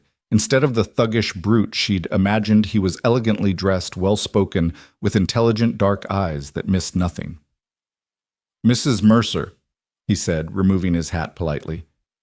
"Mr. Mercer, thank you for receiving me." They met in John's study, Clara insisting on being present, despite John's protests about her condition. Rebecca stayed too, a silent but steady presence. "Your brother owed me $75,000, Rourke said without preamble. "With interest, it's now closer to $90,000. Clara gasped. It was an enormous sum, more than the ranch was worth. "Victor's debts died with him," John said flatly.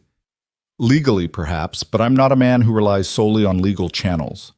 Rourke's tone remained pleasant, but the threat was clear. "However, I'm also a businessman. I prefer negotiation to violence." "What do you want?" Clara asked directly. Rourke smiled, slightly appreciating her directness. "Your brother promised me something more valuable than money: information. He claimed to have documents that could destroy several of my competitors, evidence of their crimes that could see them imprisoned or hanged. And you want these documents. I want to know if they exist." Victor was many things, but he was meticulous about keeping leverage. If these documents exist, they're worth far more to me than the money he owed. Clara thought of the papers she'd found in Victor's study, the ones she'd hidden before fleeing. Documents she'd never fully examined, focused as she was on evidence of his crimes rather than others. If such documents existed, she said carefully, what would you do with them? Remove threats to my business. Nothing that would concern law-abiding citizens like yourselves. John leaned forward. And if we could provide these documents, the debt would be forgiven. More than that, you'd have my protection. My word that no one connected to me would ever trouble you again. It was a devil's bargain, Clara knew, but she also knew they had little choice. Rourke's men could make their lives a misery or worse. I need time, Clara said, to see if such documents exist. Rourke stood. 3 days, Mrs. Mercer. I'm staying in town.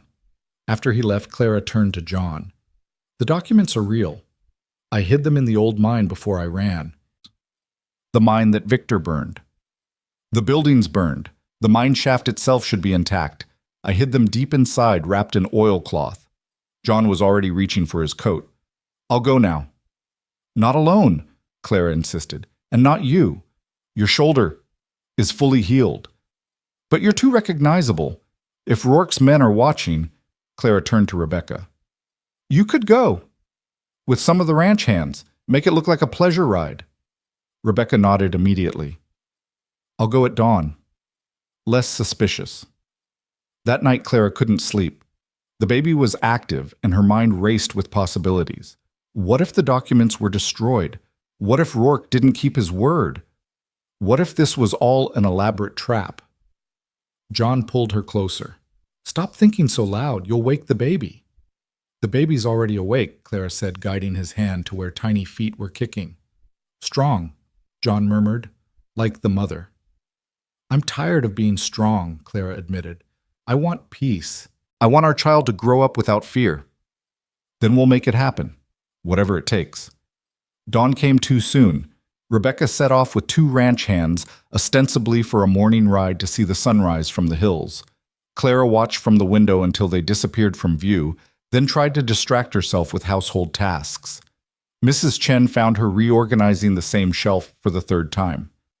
Worrying won't make them return faster, the older woman said gently. I know, but I can't help feeling we're making a mistake. Giving those documents to Rourke, we don't know what he'll do with them. Sometimes there are no good choices, Mrs. Chen said, only necessary ones. It was past noon when Rebecca returned muddy but triumphant, a leather satchel in her hands. The mine shaft was partially collapsed, but we got through. These were exactly where you described. Clara opened the satchel with trembling hands. Inside, wrapped in deteriorating oilcloth, were dozens of documents. As she read through them, her blood ran cold. Victor had collected evidence of crimes that made his own embezzlement look tame murder, trafficking corruption at the highest levels of territorial government. This is dynamite, John said quietly. Rourke could destroy half of Denver's underworld with this. Or control it, Clara added. They spent the rest of the day copying what they could, creating their own insurance. If Rourke betrayed them, at least they'd have something to fight back with. The next morning, Rourke returned as promised. Clara handed him the satchel without ceremony. Everything Victor collected, she said, as you requested.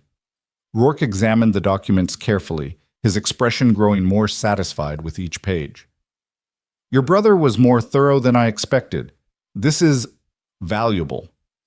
Then our business is concluded, John asked. Almost. Rourke pulled out a document of his own, a receipt acknowledging Victor's debt as paid in full. And this bought another paper, a letter of protection. Anyone under my employ who troubles you will answer to me personally. Clara took both documents, relief washing over her. But Rourke wasn't finished. A word of advice, Mrs. Mercer. Your brother made enemies beyond me. Some are still out there waiting. Be careful. After he left, Clara felt simultaneously lighter and more burdened. They'd eliminated one threat, but Rourke's warning echoed in her mind. The peace lasted exactly 1 week. Clara was in the garden planting spring flowers despite the lingering cold when she heard horses approaching fast. Too fast. She struggled to her feet, one hand supporting her belly, the other reaching for the pistol she still carried. But it wasn't threats that arrived. It was Marshal Mitchell, his face grim, accompanied by Judge Whitaker. "Mrs. Mercer, we have a problem," the marshal said. "Charles Thornton escaped during a prison transfer, killed 2 guards. The blood drained from Clara's face. Thornton, who blamed her for his daughter's death and his downfall. John asked, having heard the commotion, and joined them. 3 days ago. We've been tracking him. The trail leads here." Clara's hand went protectively to her belly. "He's coming for us." "Most likely. I'm posting deputies around the ranch." "No," John interrupted. "That didn't work before. We need a different approach." That night they held a war council. Clara, John, Rebecca, Mrs. Chen Marshal Mitchell, and Judge Whitaker gathered in the study. "Thornton's desperate," the judge said. "He has nothing left to lose." "That makes him more dangerous," Rebecca observed. She'd grown harder these past months, the soft Boston socialite, replaced by someone who'd learned to survive. "We could leave," Clara suggested, though the words pained her. "Go somewhere he can't find us." "You're 8 months pregnant," John reminded her gently. "Travel would be dangerous. Staying might be worse."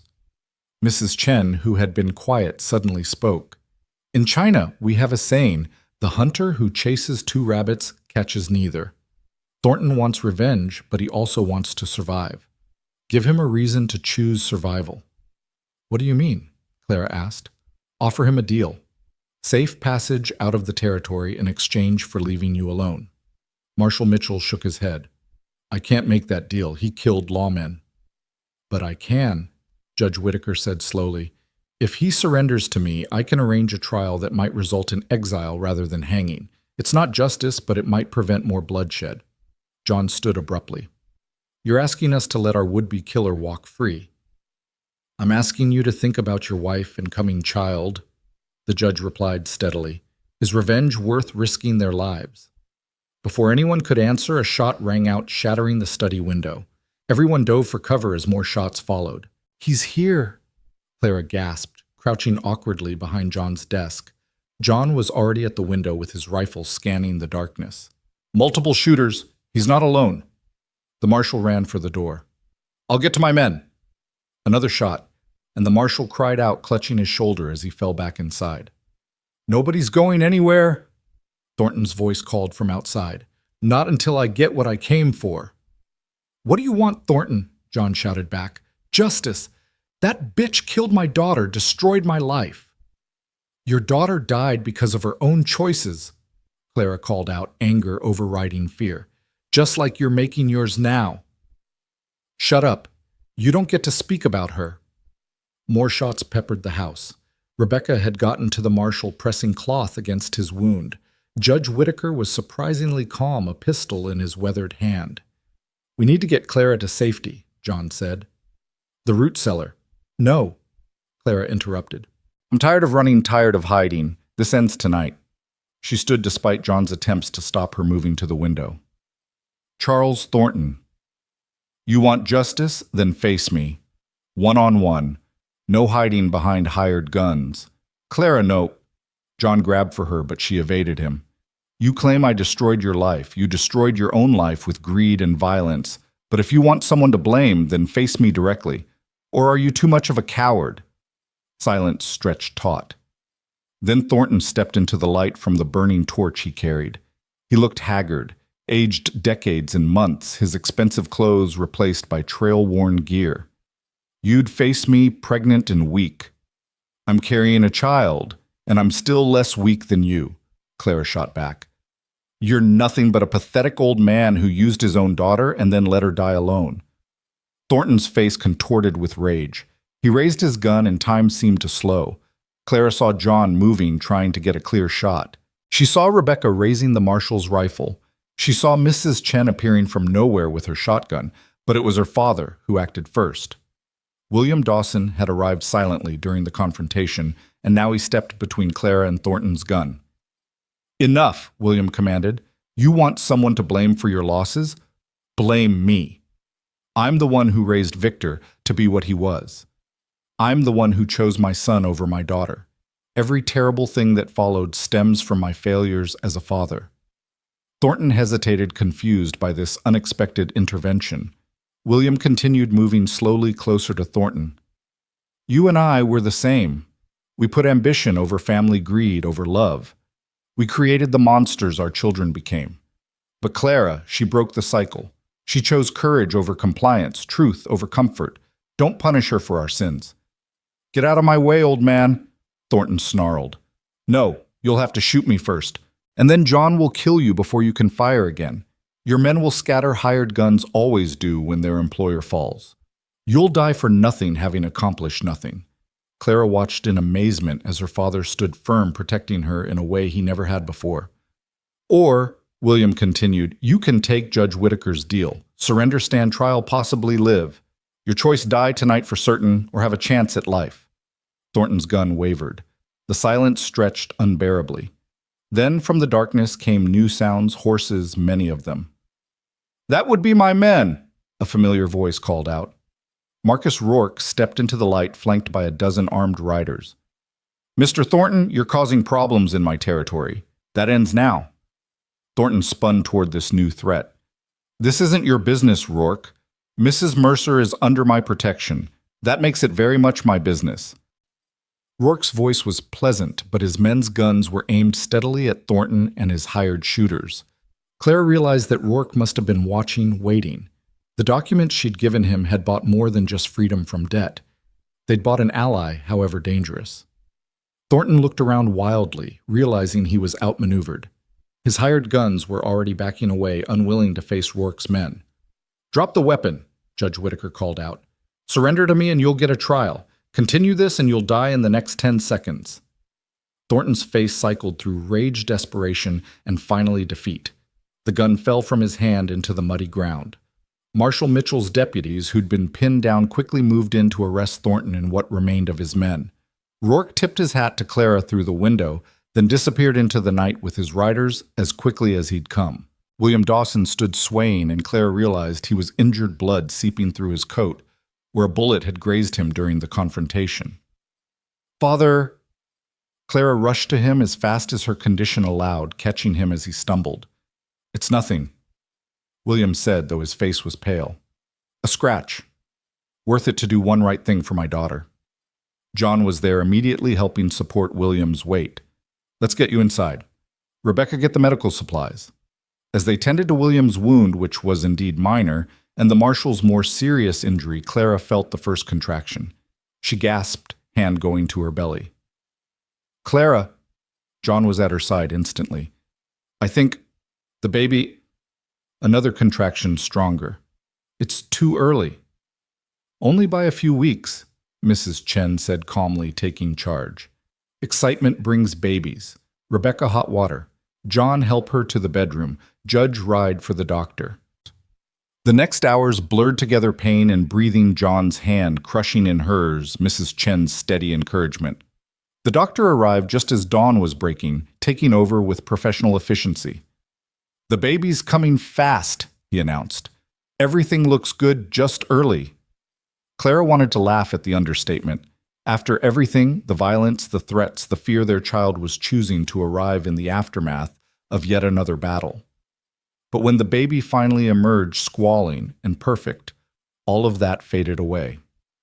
"A daughter," the doctor announced, placing the tiny, wrinkled form on Clara's chest. Clara looked down at her daughter through tears, seeing John's gray eyes and her own stubborn chin already evident in the tiny features. "She's perfect," John whispered, his voice broken with emotion. One finger traced the baby's cheek with infinite gentleness. "What will you name her?" Rebecca asked from the doorway where she stood with Mrs. Chen and even William, who'd insisted on being helped from his sickbed. Clara looked at John, and understanding passed between them. "Hope," Clara said. "Hope Elizabeth Mercer." "After everything you'd name her partly for—" Rebecca started, surprised. "Elizabeth was broken by her circumstance, shaped by her father's greed. Our daughter will carry the name differently as a reminder that people can choose to be better than their origins." William approached slowly, respectfully. "May I—" May I meet my granddaughter? Clara nodded, and William gazed down at Hope with wonder and regret mingled in his expression. She'll have better than we gave you, he promised quietly. I swear it. Over the following days, as Clara recovered and Hope thrived despite her early arrival, the ranch settled into a new rhythm. Thornton was tried and sentenced to life imprisonment. Judge Whitaker had kept his word about sparing him the noose, though Thornton would never again see freedom. Rebecca surprised everyone by announcing she would stay permanently. I found more family here than I ever had in Boston, she explained. If you'll have me, I'd like to help raise Hope. She'll need an aunt who teaches her that ladies can also shoot straight and ride hard. The ranch hands built an addition to the house for Rebecca, and life began to take on the shape Clara had dreamed of in her darkest moments. Peaceful, purposeful, filled with love rather than fear. One evening, as spring fully claimed the Wyoming landscape, Clara sat on the porch with Hope in her arms. John beside her, watching the sun set over their land. The baby gurgled contentedly. Tiny fist wrapped around John's scarred finger. Do you think it's over? Clara asked. The violence, the threats, maybe not forever, John said honestly. But for now, yes. We've faced the worst and survived. Clara thought of their journey from that frozen alley to this moment of peace. Every scar had been worth it to reach this place. I never thanked you properly, she said, for saving me that night. John turned to her, his expression soft in the golden light. You saved me too. Before you, I was just existing, hiding from the world. You brought me back to life. Hope made a small sound, drawing their attention. Looking down at their daughter, Clara saw the future stretching ahead, challenges, certainly, but also joy growth, the chance to build something lasting. We should write it down, Clara said suddenly. Our story. So Hope knows where she came from, what we overcame. The scarred rancher and the desperate heiress, John said with slight smile. The two broken people who found each other and built something whole, Clara corrected, who chose love over fear, courage over safety, truth over comfortable lies. As if in agreement, Hope opened her gray eyes, fully gazing up at her parents with that mysterious wisdom newborns sometimes possess. William appeared in the doorway, moving carefully but steadily. He'd stayed to recover from his wound and to know his granddaughter. I've had word from Denver, he said. The last of Victor's associates have been arrested. Rourke's information helped the federal marshals clean house. The territory is safer for it. It was strange to think they owed anything to a crime lord, but Clara had learned that life rarely offered perfect solutions, only workable ones. Will you stay? Clara asked her father, the question carrying more weight than the simple words. William looked at his daughter, son-in-law, and granddaughter, the family he'd nearly lost through his own blindness. If you'll have me, I have much to atone for. Everyone deserves a second chance, Clara said, thinking of all the second chances that had brought them here. Mother would want us to try. That night, as Clara nursed Hope while John read beside them, she thought about the girl who'd hidden in an alley, certain she would die alone and unmourned. That girl could never have imagined this, a home built on love, rather than fear, a family chosen and fought for a future bright with possibility. What are you thinking? John asked, setting aside his book. About how far we've come. About how grateful I am. For what specifically? Clara looked at him, this scarred, steady man who'd offered her shelter and given her so much more. For you seeing me in that alley, for being too stubborn to let me push you away, for standing between me and every threat, for loving me when I didn't know how to love myself.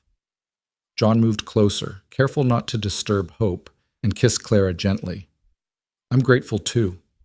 For your courage, your trust, your determination to see past surfaces to truth, for choosing to stay when you could have run, for our daughter, for this life we've built.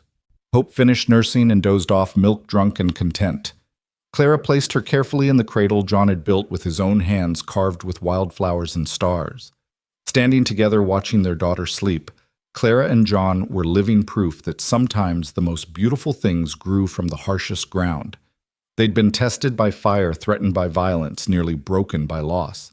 But they'd chosen to stand together to fight for something better, to build rather than destroy. The moon rose over the Wyoming plains, silver light streaming through the windows of the house that had risen from ashes. In her cradle, Hope slept peacefully protected by parents who'd paid in blood and tears for this peace. Rebecca's light still burned in her addition, where she was probably reading or planning tomorrow's lessons for Hope when she was older. Mrs. Chen hummed in the kitchen preparing tomorrow's bread.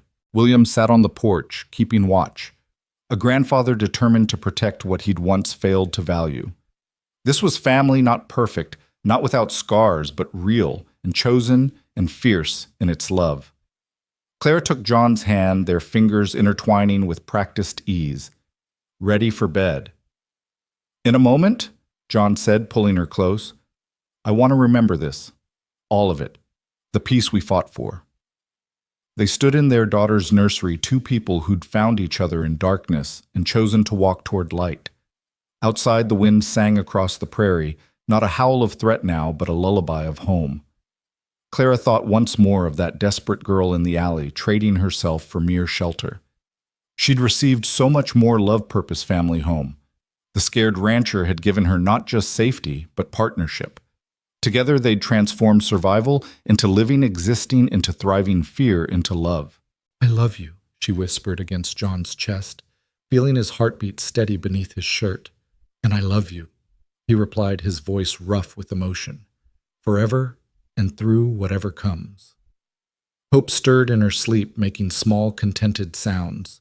The future stretched ahead, unknown but no longer frightening. They would face it as they'd faced everything else together, with courage, with hope. The house settled around them, solid and secure. This was their happily ever after. Not an ending, but a beginning, not perfect, but true, not without cost, but worth every price paid. Clara Mercer, once. Clara Dawson stood in her home surrounded by those she loved and who loved her in return. She'd traded herself for shelter and discovered that sometimes in the most unexpected ways, desperate trades could become precious gifts. The scarred rancher and the runaway heiress had become something more: partners, parents, survivors, who'd chosen to become thrivers. Tomorrow would bring its own challenges.